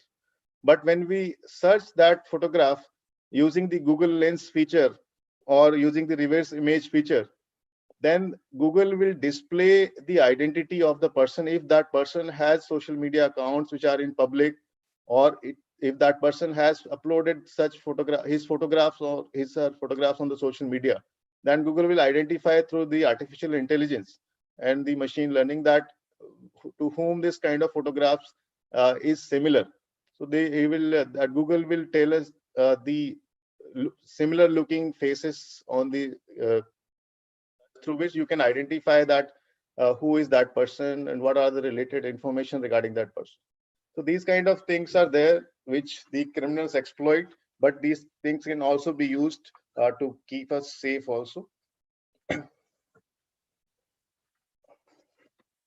Another important offense which is faced by the women is the cyber pornography, which is very much in existence for last a long time. So cyber pornography has been made punishable under the IT Act. There has been a separate offense. It has been converted into separate offense. There is another offense with respect to the children. If the cyber pornography involves children in any such form, then it is also a serious offense. Now, generally, it is considered that watching pornography is not an offense, but in case of child pornography, even watching the pornographic material which is containing children, also an offense. So any person who does circulates or creates or distributes such video or such content which is involving sexually explicit images, then he is liable for the offense of cyber pornography under section 67, 67A and 67B. These are the three provisions which relate to cyber pornography and various types of cyber pornography. And punishment is provided from the 3 years imprisonment up to 5 and fine up to 5 lakh rupees. And for posting any sexually explicit images publication, it is 5 years imprisonment and fine up to 10 lakh rupees. In case of child pornography, the punishment is 5 years imprisonment and 10 lakh rupees for the initial offense. So these are the offenses relating to cyber pornography. Then there is another offense which is prevalent, that is cyber defamation.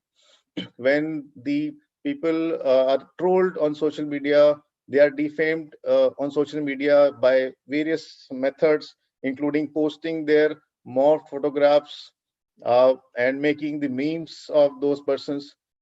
So these kind of different activities are there. This is a part of cyber defamation.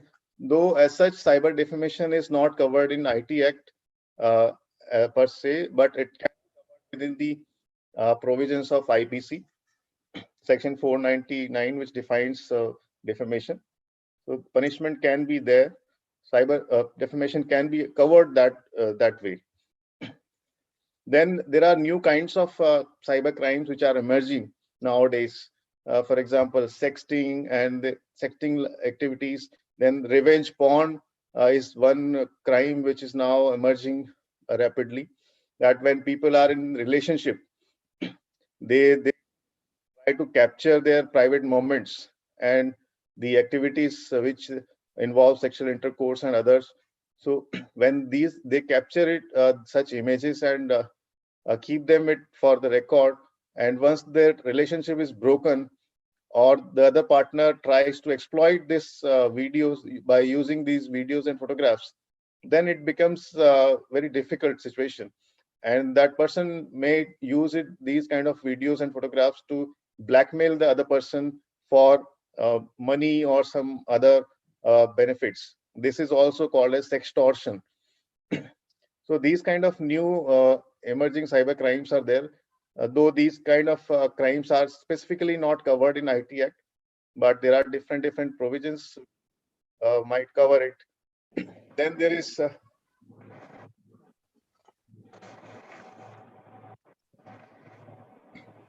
now these important crimes which I have discussed. There are others, but I do not want to discuss further. Let us discuss the mechanisms through which we can report these kind of crimes, because that is one aspect which most of the times the victims are facing challenge, that how to report a crime. I don't want to visit the police station. I don't want to face the police because they will ask so many questions. I don't trust the police.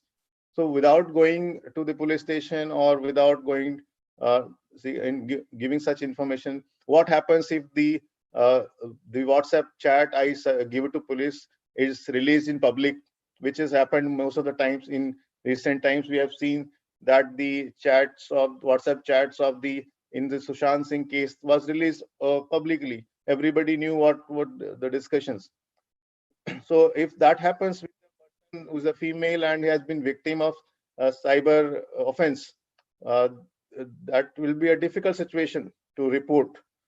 So the government of India has come up with a portal where the cyber crimes can be reported. When the cyber crime are related to women or child, they can be reported anonymously also through this online portal. I'll just share my screen so that I can share this portal. People can see it.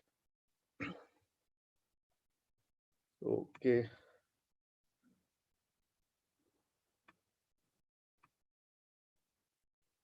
Share.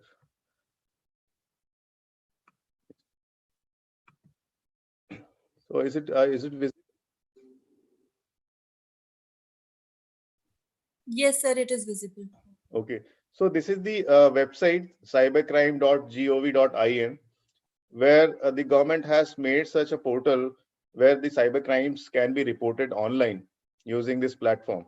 So if you see this link, there is an option which is given that you can report the cyber either anonymously or you can give the details also, and you can later track and report also. You can this is one regarding the women and child. Then for other crimes also you can report. So for this reporting anonymously, you have to provide certain information.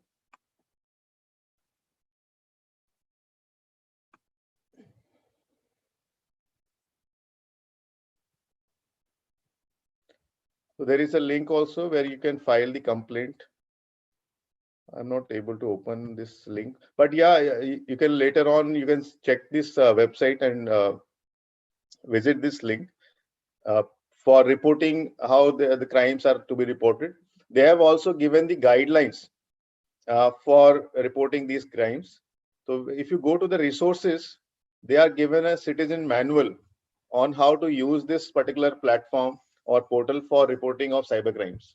Also, they have given some documents on safety, cyber safety topics and cyber awareness topics, which I think most of the students and the people who are using internet should go through, because they are of very much value. They have been given these cyber awareness and safety tips in very simplest manner so that everybody can understand.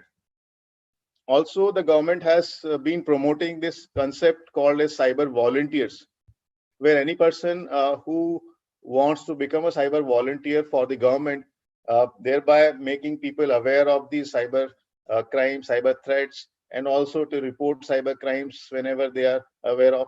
So they can use this platform to become a cyber volunteer. They can apply for becoming a cyber volunteer. You can register as a volunteer on this platform. Thereby, you will be asked to abide by certain conditions, and then you can report the cyber crimes, and you can make people aware about the cyber crimes. And also, now, apart from this portal, we have police stations where you can report the cyber crimes just by an FIR complaint. Also, in certain cities, we have cyber police stations, which is dedicated to the cyber crimes. For example, in Jaipur, we have cyber police station. So directly we can report the crime to the cyber police station. Also, I will suggest to the participants, if they are on Twitter, on such social media, to follow this Twitter account of this government, Cyber Dost, which keeps on making posts regarding the cyber awareness for the people, so that they can understand and keep themselves updated regarding the latest type of crimes and various types of crime and various safety measures taken on the internet. So these kind of accounts should be utilized by the users.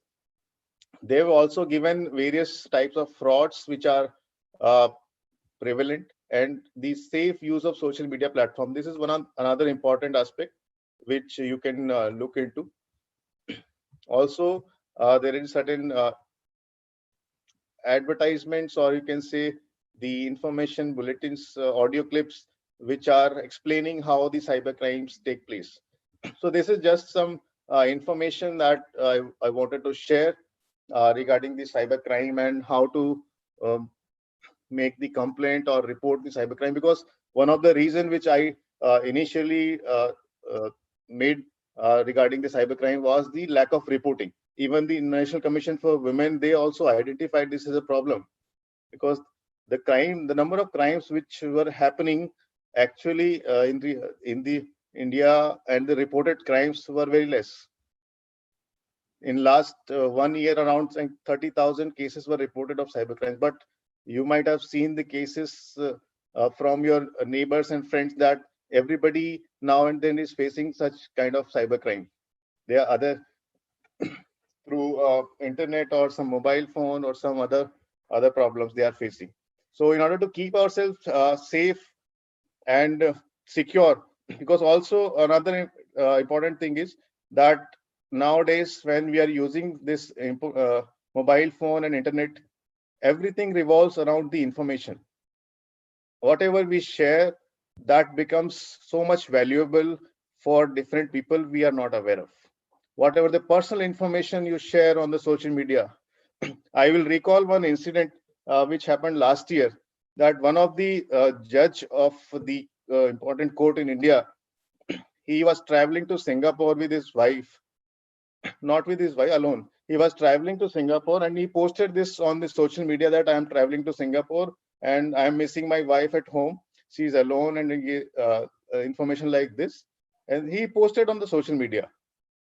And the people got to know that his wife is alone at home. So this is the best chance. So they went to his home and looted and also killed his wife. Just because of sharing of this information. Everybody got to know. And he also posted that I'll be out for 10 days. So people had enough time. So this is only an example where we should learn that what to share or what not to share on the social media. Because whatever we share is of very much important value for the big companies like Facebook and YouTube or Google, everything. So they depend on this particular information, that what we are sharing. So we have to be careful on sharing our information. Never share your password, your personal information, which is included in the category of sensitive personal data. Never share that data to anybody on social media. Never share your internet passwords, bank account details to any such unauthorized person. So with that, I will conclude my talk, and I'll give the platform to our moderator, Sanjula ma'am. Thank you so much for listening patiently. Thank you, Manoj sir. Manoj sir, you have highlighted the various kinds of cyber crimes and threat faced by women in cyberspace, especially on cyber stalking, voyeurism, cyberbullying, fake ID, steal identity of other persons, child pornography, cyber defamation, cyber extortion, etc. And you have also wisely said about, given the reason behind it, cyber illiteracy, lack of awareness among us, anonymity. You have also told us about the steps taken by victim of cyber crime and how we can report it. Thank you, sir. And definitely your views on cyber crime is an eye opener and it will benefit our audience. Thank you, sir. Thank you, ma'am. Further, we move to our third panelist, Mr. Viral Parmar. Cybersecurity is the state or process of protecting and recovering computer system, network, devices, and programs from any type of cyber attack.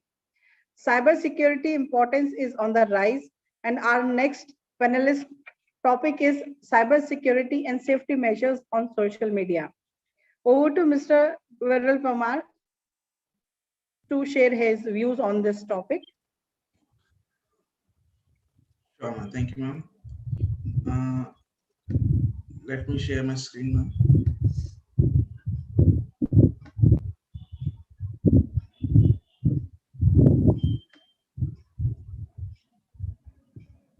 Are you able to share your screen?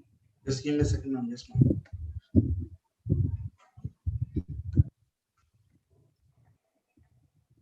Yamini ma'am, please look into the matter. Yeah. Can you see my screen, ma'am? So Yes. we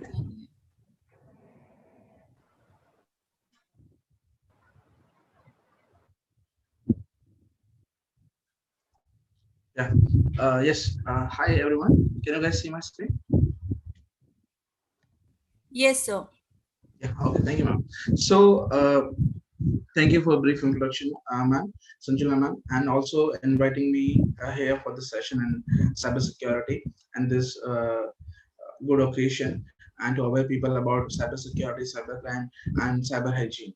Uh, this is a very famous quote and very famous line said by everyone and most of the people across the world, from starting from big company CEO to even our prime minister, that data is the new oil.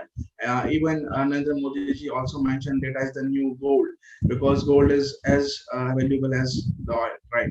So data is so important that we are surrounded by the data. Data is everywhere. We are creating data, we are destroying data, we are sharing data, we are modifying the data on regular basis. Even let's suppose if you have a phone besides you and the phone is sitting just right there doing nothing, but still the data has been generated from your phone, data has been created from your phone, and it has been stored in your phone or shared with anyone else as well in the global network. So data is so important. What if the data has been compromised, data has been shared, data has been hacked, right? So the things can go haywire. Even the whole country can be hacked. So I have good case studies where maybe you saw the movie called Die Hard. So Die Hard 4.0 is a good movie where you have seen that there are a few group of hackers who actually hacked into US government and US departments and hacked the whole country. So they hacked the whole country in 3 different stages. They were easy to hack the whole financial districts. They were easy to hack whole utility sectors. They were easy to hack whole communication sector. They were easy to hack all railway and transportation sectors. They were able to hack each and everything across the world, across the US country. So that means everything can be hackable. Everything can be hacked very easily, right? So I have a few case studies as well. If you are not aware, all this thing happened with us in India, where we were the victim, as in we are the whole country. So let me give a good example of it. So if we talk about banking financial sectors, so on regular basis, every year, almost 50 to 80% of people who are having bank account in India, data has been compromised on regular basis, and that data has been sold online on dark web. So that is there. Also frauds. So not just normal frauds, just banking financial frauds has been happening every year. It has been growth of almost 2 to 3,000% of common annual growth rate of cybercrime related to digital financial cybercrimes. As well as if we talk about communication network. So communication network is very easy to hack. You can hack into any of the communication network using various devices, hardware, and softwares.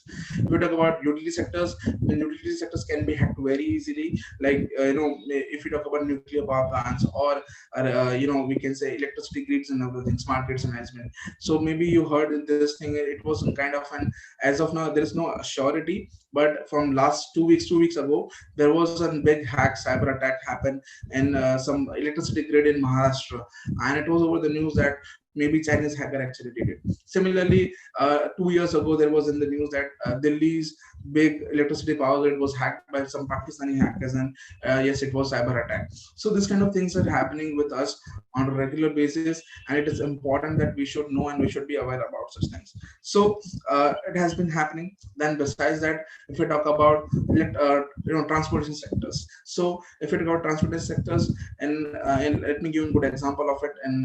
In Gujarat, from Surat to Bhusawal railway track line, there was hack, and their internal network was hacked. And the internet network was hacked, and there were some messages from some terrorist group that we'll take Kashmir back from you and stuff. So all these things were there. So you can understand how sensitive it is to secure our digital infrastructure and secure our data and safety of our citizen of India, right? So all these things happen. So you can understand now, from the movie to reality, all this thing can happen. So what can happen with us as an individual?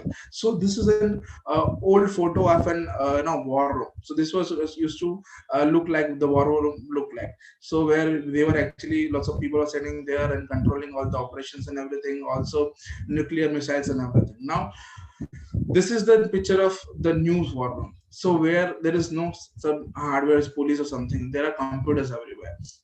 So just sitting in the one room, they are actually hacking into some companies, countries, organizations, as well as doing some attacks, as a not just normal attack, also running some drones and planning some missiles and to attack on some countries and stuff, right? So it's very serious thing. So looking into this picture, you can understand that we are actually ready for cyber war. And it has been said many times and by many people that the next world war will be a cyber war. So what on how this can happen? So how the cyber war will happen?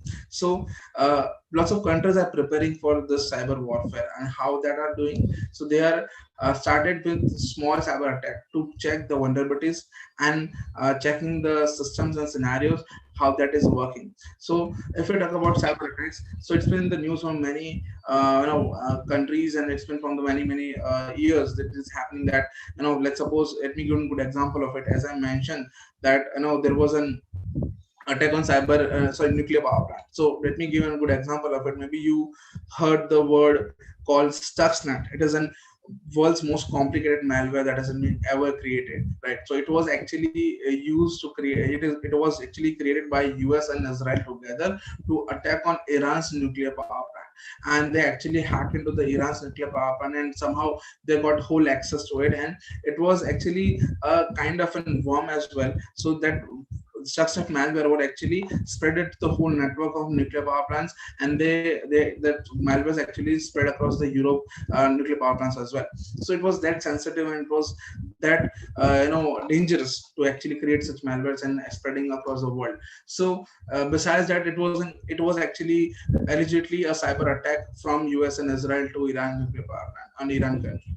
So similarly, there have been lots of cyber attacks happening from USA to Iran on regular basis. Besides that, also Europe Union also have a cyber department like Interpol and stuff. They're also taking some action against cyber terrorists like ISIS. So ISIS is a good and reputed terrorist group across the world, and they also have some cyber army. So to take in prevention of it, to stop them, the European police also took some did some cyber attacks in ISIS.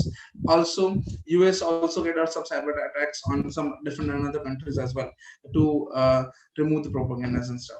Also, this year only, it has been in the news that 40,000 plus cyber attacks has been detected by Maharashtra Cyber Department, that was done by, or the origin was China. Also, there were lots of, because of certain things that is happening across the world and in India specifically related to Chinese application. So government took very serious, important decision for privacy and security and sovereignty of India and people of India. So they banned lots of Chinese applications. Similarly, lots of different departments, police departments and government departments were also mentioning this thing to delete Chinese application like TikTok, WeChat, and other application, also not using such application. And there lots of data has been actually, the lots of applications that you are using and which are Chinese application, gathering lots of information from your phone and sharing with their Chinese servers, and all that data that is stored in Chinese servers are being shared with Chinese government. So it's that important and sensitive, and also because our data is important, and as we are Indian, and whatever the data it is, right, starting from your phone number, email address, to all the people in the sense, people also on the border as well. So Army, Air Force, BSF, CRPF, the people who are posted there in different positions, different locations across the borders, that their data, their location is also important, and that data has been shared with the Chinese government, then it is very sensitive issue, right? Besides that, also it's been seen that in recent times that there was a cyber attack and complicated cyber attack that happened on Australia's government, and it was in state of emergency as well. So you can see the sensitivity of the cyber attack that is happening on regular basis.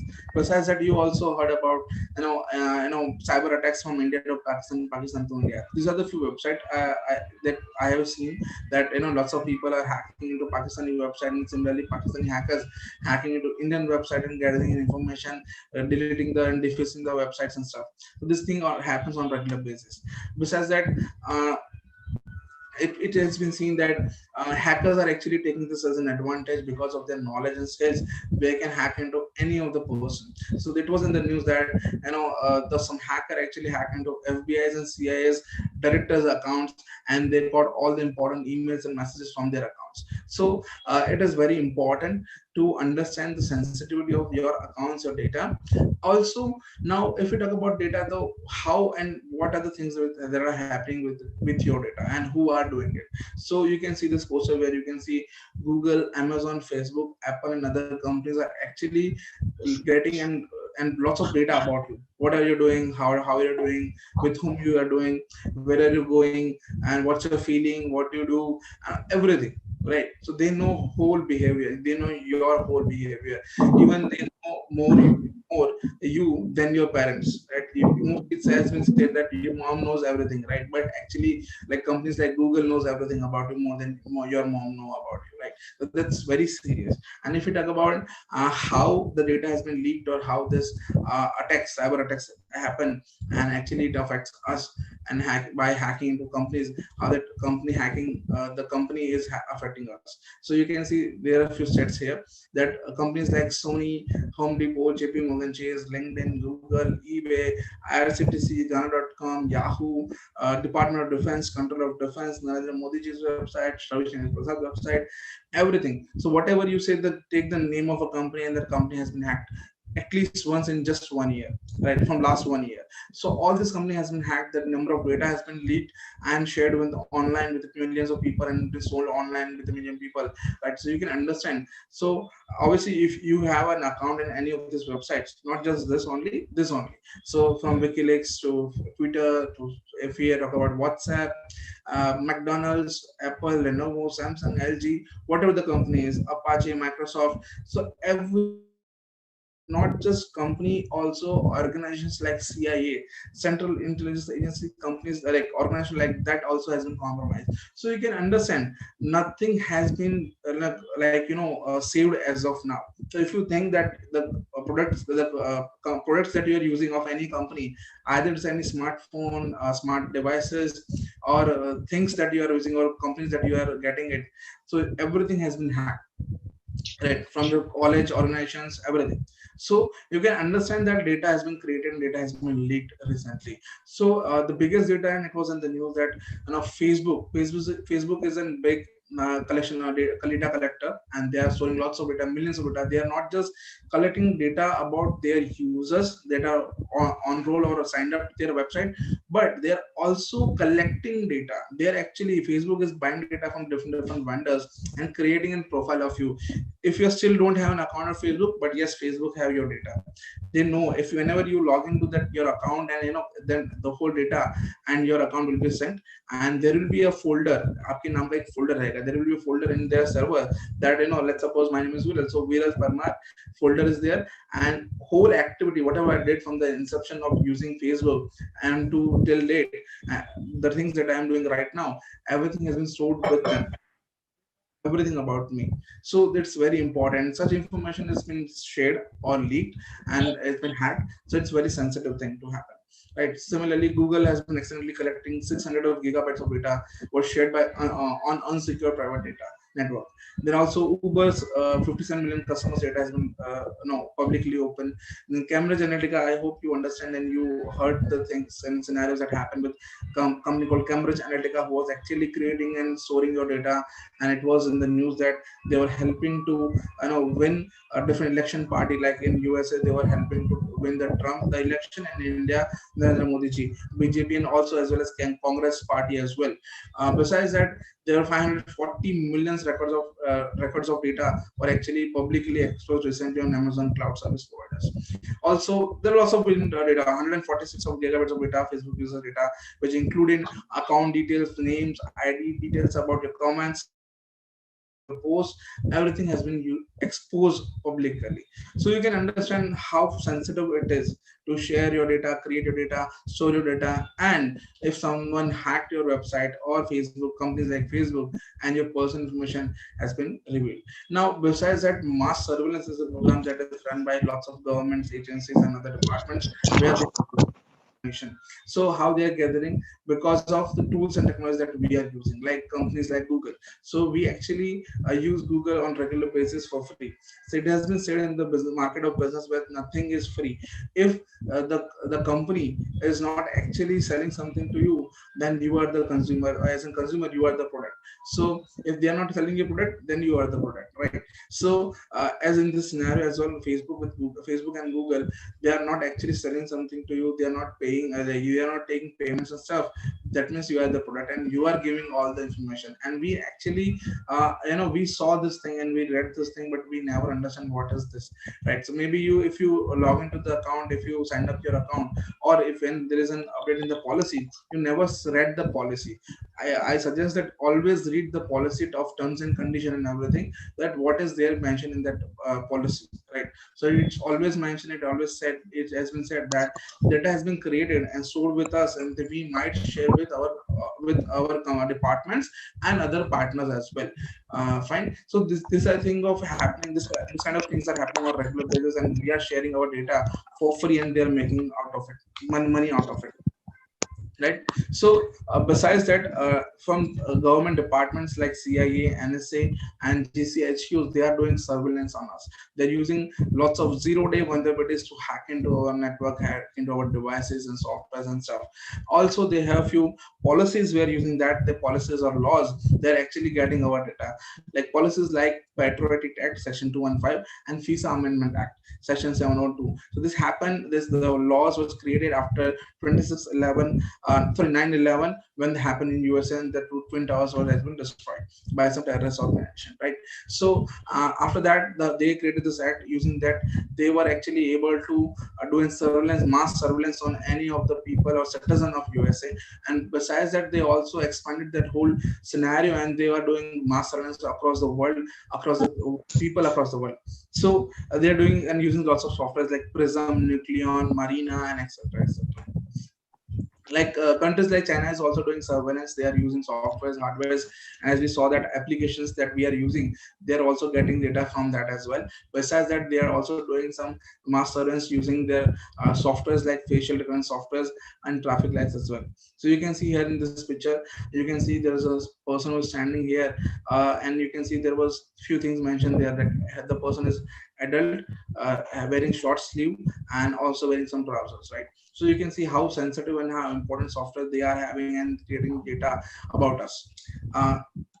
So there are few I have few data about how the government is or companies are sharing data with governments. You can see the number of requests has been made by companies like two companies like Facebook, Google, Microsoft, Apple, and how many data, how much of data they are getting. The government is getting data about the user of them. So also you saw this thing, and it was in the news and also published by the Minister of Home Affairs and Department of Defense, that we are banning this application. And as of now, in just this year, they banned almost 300 different application, Chinese application focus on. So the Chinese application, which were actually creating lots of data, storing their data, our data in Chinese server, and also sharing data with their departments of government as well, with Chinese government. So besides that, which is not banned or we are not using on regular basis, hardware devices, smart devices, like in smart home scenarios, we are using Amazon Alexa, Google Home Mini, smart fit belts, smart fridge, refrigerator, smart AC, smart thermostat, smart washing machine, smart coffee maker, smart TV, smart lights. Everything can be hacked very easily and has been compromised very easily. So I have a few case studies that I would like to show you, that it has been mentioned by the Amazon's top most executive, where after he left the company, that I always turn off the Alexa devices whenever I want to have a private moment. So, or yeah, conversation and stuff. Why he said that? Because Amazon Alexa records everything. If you, let's suppose there is an Amazon Alexa in your room, and if you're not talking with the Amazon Alexa or having conversation or told them to look for something for you, but Alexa is recording each and everything. How this happened and how they came in the market, that they are recording everything. So there was a case in USA and Florida, that there was a murder case happen in someone's house, and police were actually investigating the whole case, and they found Amazon Alexa in the corner of that room, and they asked Amazon to find and get all the recordings of Alexa so they can actually investigate the case. That means you understand that the Amazon Alexa is recording 24/7 until and unless if you turn off the whole system and device and plug out of it. So otherwise it's recording. Google Home Mini, and they also accepted that Google and Amazon also accept that approved application are actually doing surveillance on people. If you upload any application on this application, third-party application on these devices, so they are actually gathering and recording everything about you and sharing with their cloud infrastructures and stuff, and they can be compromised or hacked very easily or shared with someone else whom you didn't give them permission, right? Besides that, there was been other cases like smart devices that have been compromised or used to track such peoples or track other people's, different people's, and also it has been seen that we are becoming victim of such kind of mass surveillance or hacking stuff. There was a scenario, or there was a case actually this happened, where a company called Ring actually creates a smart home, smart CCTV cameras and devices, and it is owned by Amazon only. and some hacker actually hacked into some women's home, and there was CCTV camera in the room. The lady was there, and she put the camera, ring camera, in the bedrooms of her daughter, 8 to 9 year old daughter, and to look into it that what they are doing on the regular basis if she goes to office, right? So, but in the ring camera was hacked very easily, and some hacker hacked into that camera and were talking to this 9-year-old girl and trying to be friendly and become a friend on the Christmas Eve. So this kind of things can happen very easily. So if you're thinking that your camera, home security camera, CCTV cameras, and it's very safe, but actually it's very easily and can be hacked very easily and can be compromised very easily. Also, taking to this point too about yourself or you, I want to discuss few things about just privacy. That privacy is so important, and privacy, if we talk about on being there on online, and we should actually maintain our privacy as well. As we are discussing about cyber hygiene, the privacy is the utmost concern on well-being on online. So if we talk about privacy, so let me give you a good example of it, or how our privacy can be compromised very easily, like things like Facebook. So Facebook, what are the things that we are doing on Facebook? Besides that, Facebook is gathering lots of information about ourselves. So you can go to your Facebook application settings or Facebook account settings, and there will be an option called third-party application data gathering stuff. So whenever when you click on that button, and you will see that how many application is gathering lots of information about us and sharing with the Facebook. So it's very sensitive scenario that our privacy has been compromised. Similarly, the recent cases that we saw and the policy that been updated by a company called Facebook for the application called WhatsApp, right? So when the policy has been updated, it has been mentioned that whatever the data has been created or shared during or inside the WhatsApp chats can be used to create and generate ads. So you can understand, let's suppose you are a user, a third-party user, you are a user, genuine user and consumer of WhatsApp, and you are chatting with your friends, and you are just saying this thing that I want to buy some shoes, let's get the shoes and let's buy the shoes in the weekend, and we'll go to the shopping mall and stuff. Now as a product seller, what I'll do is I'll create an ad on Facebook and also on WhatsApp as well, that I have a company of shoes, right? So I can create and generate ads, and that ads will get to you, and you can see that ads. So you'll be getting so I'll be getting information about you and your personal information, that you will require some shoes to buy, and I will give you an ad accordingly. So you can understand there's an compromise of your privacy. So as Facebook going to do the same thing, and our privacy has been compromised, can be compromised very easily if such thing happens. Also, on regular basis, we have been seeing that Facebook is asking lots of questions to us. So it's been more than I think in my Facebook list, the question list is more than 500 questions that Facebook asked to me, and I never give them an answer. What kind of question usually they have? Like between AC and fan, I would rather use this.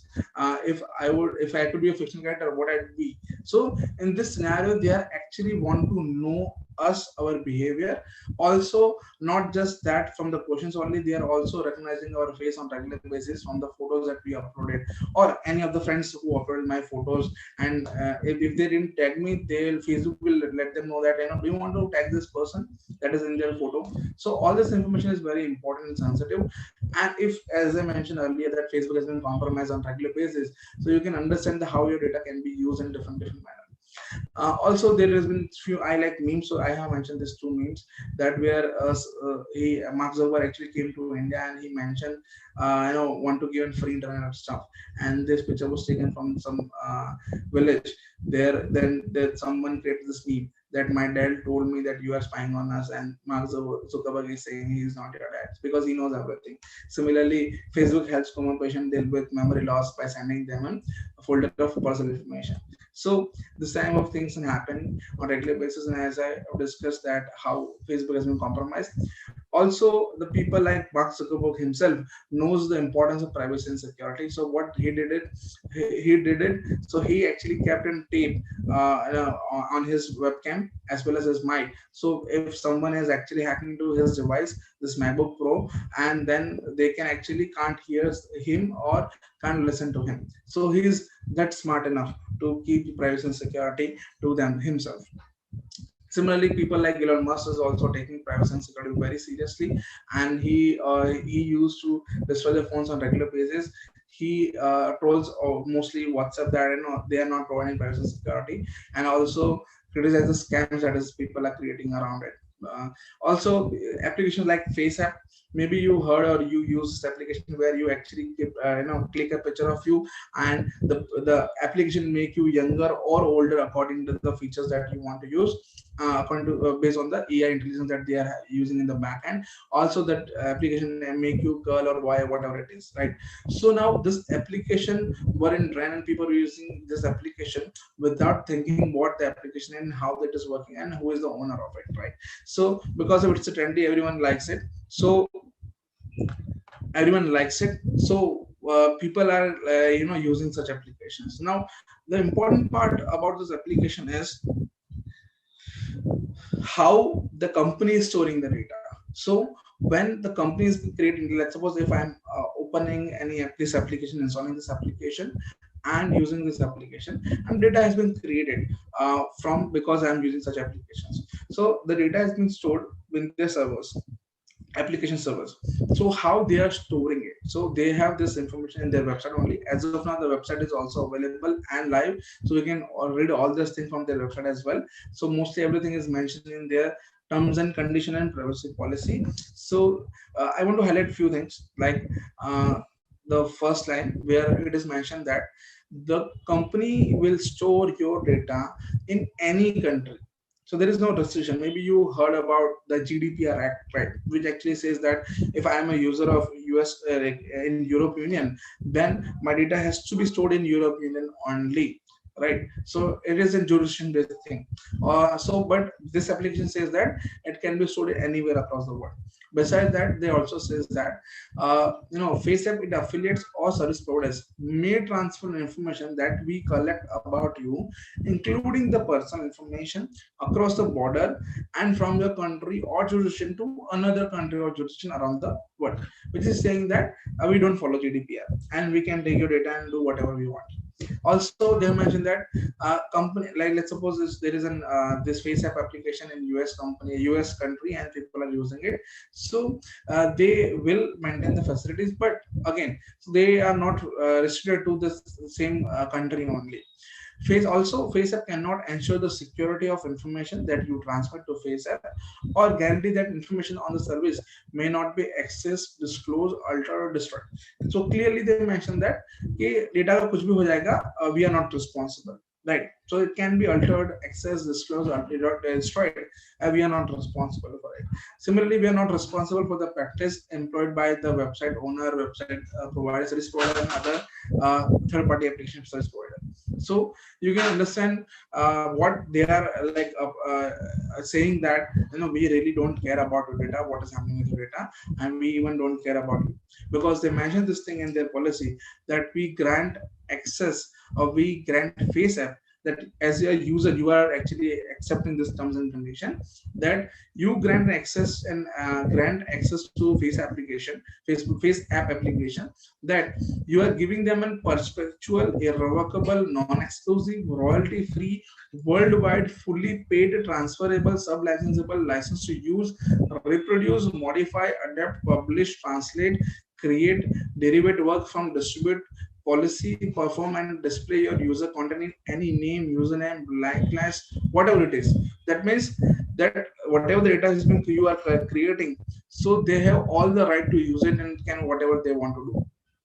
So it's very important to you to understand that so applications such like this actually compromising your privacy policy and privacy, individual privacy. Besides that, there has been news that lots of billions of Aadhaar card were available in just 500 rupees, and someone actually buy it and create a fake ID of you and use it and hack into it, change it, modify it, and keep you unattended, unknown and stuff, anonymous as well, right? So they can do anything. So such thing is happening. I have a few cases where there was a woman in Gujarat where she was a faculty teacher in some college only, and she were for paternity leave and maternity leave, and she wasn't there for like 6 to 7 months. and she didn't have a phone and she didn't check the bank account and stuff. Then what happened is after a year, and she came back to job and she checked that her salary, instead of obviously she was getting the paid and getting salary as well, but there was some deduction from her account. And when she went to bank and checked for that how this payment has been deducted from her account, then she came to know that someone mismatched the Aadhaar card number with some farmer, and the farmer took a loan from government to for the farming and stuff, and the payment has to be deducted from the farmer's account, but it was deducted from this person, this ma'am's account, right? So it's just a miscommunication, but this such thing happens and people are enforcers are actually doing it. So it has been seen and it has been mentioned, like reported in the news as well, that there are fraudsters who are actually calling you and trying to verify your Aadhaar card details with you, and you are like not aware, and you are actually verifying such information with them, and you are like, it's an Aadhaar card only. What can go? What can wrong thing can happen with your Aadhaar card details? It's not bank account details, right? So, but again, if the Aadhaar card is linked with your bank account details, your phone numbers, and everywhere, so lots of things can happen. It's that serious. So I think lots of things that have been mentioned by already Meena sir, and what is cybercrime, types of cybercrime stuff. I'll go through a few things that he didn't mention, or I have good case studies to share as well. This thing is happening on regular basis called social media addiction. So if it about social media addiction, lots of people are accessing social media on regular basis. Even you yourself as well are addicted to social media, and you cannot leave your WhatsApp or your Facebook without looking into it without before sleeping, right? So now if you are addicted to social media, and what other things can go wrong, as of now lots of things has been happening on regular basis. I have been seeing lots of different kinds of cases where people are becoming a victim of cybercrime on regular basis, and also doing some not so good stuff, actually not an appropriate thing to do on online. Like people are doing cyber suicide, where actually they're mentioning their friends, mentioning their colleagues that I'm going to die, I want to die, and I'm going to like in just 5 2 minutes or 10 minutes, and I am so such type of things is happening. They're mentioning this thing on social media posts and stuff. Also people are sharing their personal information like debit card, credit card details on social media. Also personal information like where they are going, how they are going, what they are doing and stuff. That is also serious matter with sharing on social media, and things like Aadhaar card or voting and stuff as well. So I have lots of case studies to share, but I don't have enough time, so I'll go ahead directly and finish out with a few points related to banking stuff.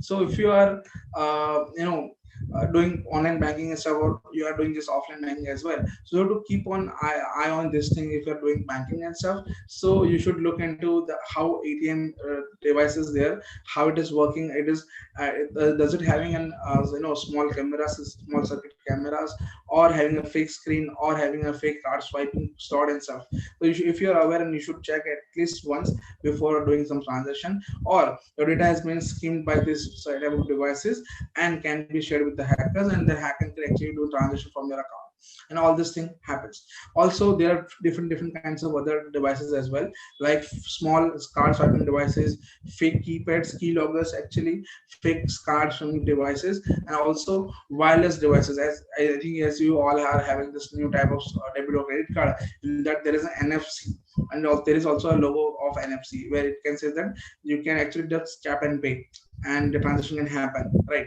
So all these things are very good as in technology, but have disadvantages as well, right? So be secure, be safe, keep yourself secure and safe. And I'll just directly go to the slide. Yes, if you have any questions, any doubt, you can drop the questions in chat box or chat section. I'll try to answer all the questions. Thank you everyone. Thank you for listening to me, and thank you faculty members, Mukta ma'am, Sanjula ma'am, and Abhilashi ma'am especially, and other people, and director sirs and everyone. Thank you for inviting me. Thank you. Very informative and wonderful presentation by sir. And we can say now we can understand that why cybersecurity awareness is essential for us. Now we can explore this critical topic that is the need of cybersecurity. And you have also taught us about the kinds of threats out there, the best security measures, and what we can do personally to be more secure when using the internet. Thank you very much. We can say that knowledge is power, and we are now empowered by Mr. Viral Pamar, sir. Thank you very much, sir. Now I won't take much of time, and I'll invite Dr. G.S. Rajput, chairperson of this session, to conclude the session. Over to Dr. G.S. Rajput, sir. Thank you, ma'am. Are you audible now? Right, sir. Audible. A very pleasant evening to all. Pattern of the online program, Honorable Professor Rajiv Jain, sir, Vice Chancellor, University of Rajasthan. Convener of the program, respected Dr. Mukta Agarwal, ma'am, Director, Center for Women Studies. Respected Dr. Sanjula Dhanvi, ma'am, Director, University 5A Law College. Esteemed panelists for the program, respected Dr. Abhilasa, ma'am, Mr. Manoj Meena, sir, and Mr. Viral Pamar, sir. Distinguished guests, faculty members, and participants of a discussion on digital well-being and cyber hygiene. It's my pleasure to share that today's discussion on the extremely relevant and contemporary theme, that is cyber swasthya, was one of the thought-provoking and informative discussions. All the panelists have articulated their views on various aspects of the theme, including the discussion on cybercrime against women and child by Dr. Abhilasa Vyas, ma'am, cyber security and safety on social media by Mr. Viral Pamar, sir, legal framework and policies on cybercrime against women and child, Mr. Manoj Meena, sir. I congratulate and thanks the organizer for choosing such theme to commemorate this very special day, that is International Women's Day.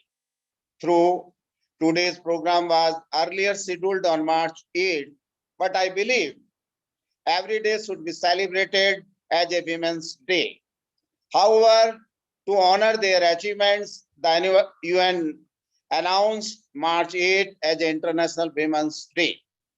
Also, it is the day to acknowledge their craze of breaking the rigid stereotypes and coming out as a strong, powerful women.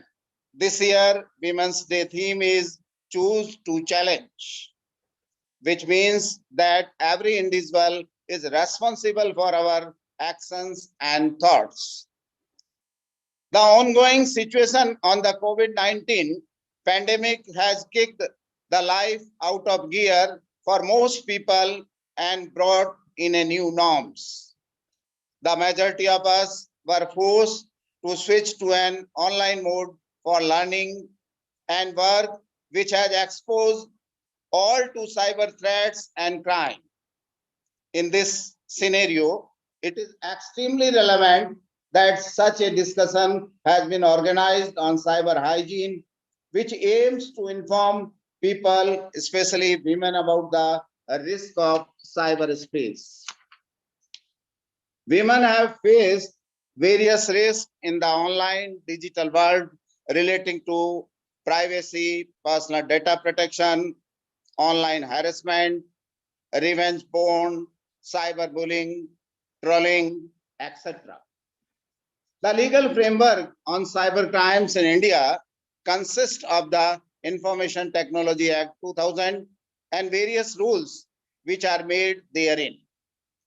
The recent guidelines on intermediary liability and social media ethics strengthen our fight against the challenges of cyber crimes and broadcast of violent, inappropriate, and sexual content of the internet. With the use of internet services through various devices and platforms, everyone must take care for an implement of the highest security standards and adapt appropriate behaviors on the internet. The use of security and data protection tools and setting can avoid or at least delay the risk of becoming a victim of cybercrime in the present world. I hope that the information, knowledge, and experience shared by the learned and esteemed panelists in today's program will help internet user in observing cyber hygiene and stay healthy in cyberspace. Coming back to the theme of International Women's Day, this year we need to choose to challenge the threat of cyberspace by becoming cyber fit and cyber healthy. Thank you. Thank you. Thank you, Dean sir. Thank you. Thank you, sir, for concluding the session and sharing your views. Now I would like to hand over the session to Mr. Sharma for presenting formal vote of thanks. Over to you, Mr. Sharma. Thank you so much, ma'am. I hope I'm audible. So, indeed, it was a very informative session and a very enthusiastic panelist, and so many things we have discussed on this platform. This is indeed a formal vote of thanks, because I can see on the chat box every member, every participant has extended their gratitude for all the information the panelists have shared and the way organizers have organized this event. So it is indeed a very successful event.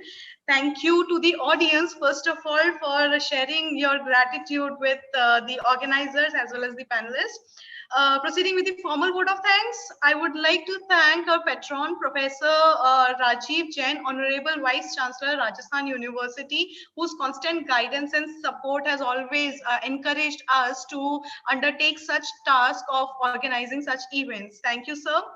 I would also like to thank our chairperson for the event, Dr. G.S. Rajpurohit sir, for concluding this session in such a crisp manner and for giving your insightful thoughts over the program. Thank you so much, sir. Next in the line, the panelists. Again, I cannot thank you enough for all the information that you have shared. I personally feel so enriched, because you actually made us realize that how much oblivious we were of all these activities which were happening around us, which were happening to us in this cyber world. We are being a part of this cyber world, and we do not know how we have to respond to these cyber activities, and we live in such oblivious attitude, and not knowing that so much crimes are going around us. So definitely this session, Dr. Abhilasha Vyas ma'am, specifically the way you said that solution lies in reconnect. Yes, personally, I am going to reconnect to all the people I'm connected only through online. So reconnection is very important for mental health, and I'm sure all the audience is going to agree to this point. And Mr. Manoj Meena sir, you definitely presented all the legal aspect in a very informal language that we could understand, that all the people who do not belong to technically law field, they could understand the offenses that are going about here. And Sir Viral Parmar sir, thank you for such an informative session, and the way you presented it was very catchy, of course. And yes, now I realize that every this big companies like all social media platforms, they are actually following us. Facebook is using us, we are not using Facebook, right? So thank you for sharing these ideas with us. And in the line, I would like to thank Dr. Mukta Agarwal ma'am, and Dr. Sanjula Thanvi ma'am, and Dr. Kanika Verma ma'am, the convener and co-conveners of the program, your Dr. Shubha Verma ma'am, Shubha Dubey ma'am, sorry, for organizing this event, taking this endeavor and enthusiasm and putting us into this effort so that we can also be a part of it. Thank you so much, ma'am, for organizing this event and dealing with all the odd situations, and making it easy for us to go about with this event. Thank you, ma'am. Last but not the least, my organizing committee team members, Mr. Manoj Meena sir, Ms. Aarti Sharma, Ms. Jyoti Meena ma'am, and Ms. Sarita Meena ma'am. Thank you for building up a beautiful team to undertake this program. Last but not the least, of course, our technical coordinator, Yamini Atre. Again, I cannot thank you enough. Our final go-to person for any technical difficulty that we faced. Many of us are not very well versed with the technical aspect of all these webinars and everything. So thank you for dealing with all parts of technicalities, Yamini, and the participants, the audience. Thank you for listening patiently. Thank you for participating and making this program really vibrant. Thank you so much. Here I am, Diksha Sharma, signing off. And any views are very much invited for any other discussion. Thank you so much.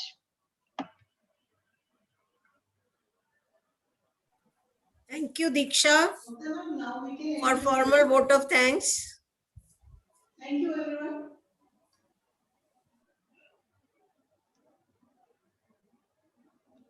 Thank you. We can leave the program then.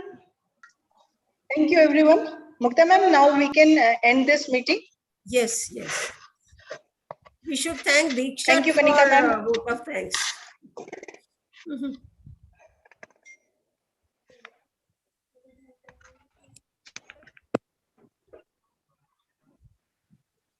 Very informative sessions. Very scary to know all this. Yeah, ma'am. I do. Ignorance is not bliss aware. होता है ना, तो जब तक नहीं मालूम है तब तक ठीक है, लेकिन once you know it is very scary. Yes. विरल सर ने तो आंखें खोल दी, मनोज सर ने डरा दिया. But yes, we have to learn to be cautious, no? At least now we can say that at least we are more fitter in cyberspace. Yeah, right. Session as we were. Right. Chalo, wonderful session. Thank you. Okay. We can leave the. Yes, yes, yes. Ma'am, it was just an introduction from my side, ma'am. But it was wonderful, Viralji. Nicely presented and It might be an introduction, but for most of the people in the participants, it was an eye opener. It was an ocean. yes. Yeah, exactly. Agreed with you. We can have a few more lectures in this series. Sure, ma'am. Right, sir. Thank you. Viral sir, stay connected. Manoj sir is Yes. with us only. And Abhilasha ma'am also will be stay with us. Organizing such webinars frequently for the people so that more people can be made aware of these threats and security steps. Yes. Yes, you are right. You're right. Okay, ma'am. Thank you. Have a good evening. Okay, bye. Thank you, ma'am. Thank you, ma'am. Okay, thank you, ma'am. The recording is available on the YouTube. I've shared the link here in the chat box. Okay, ma'am.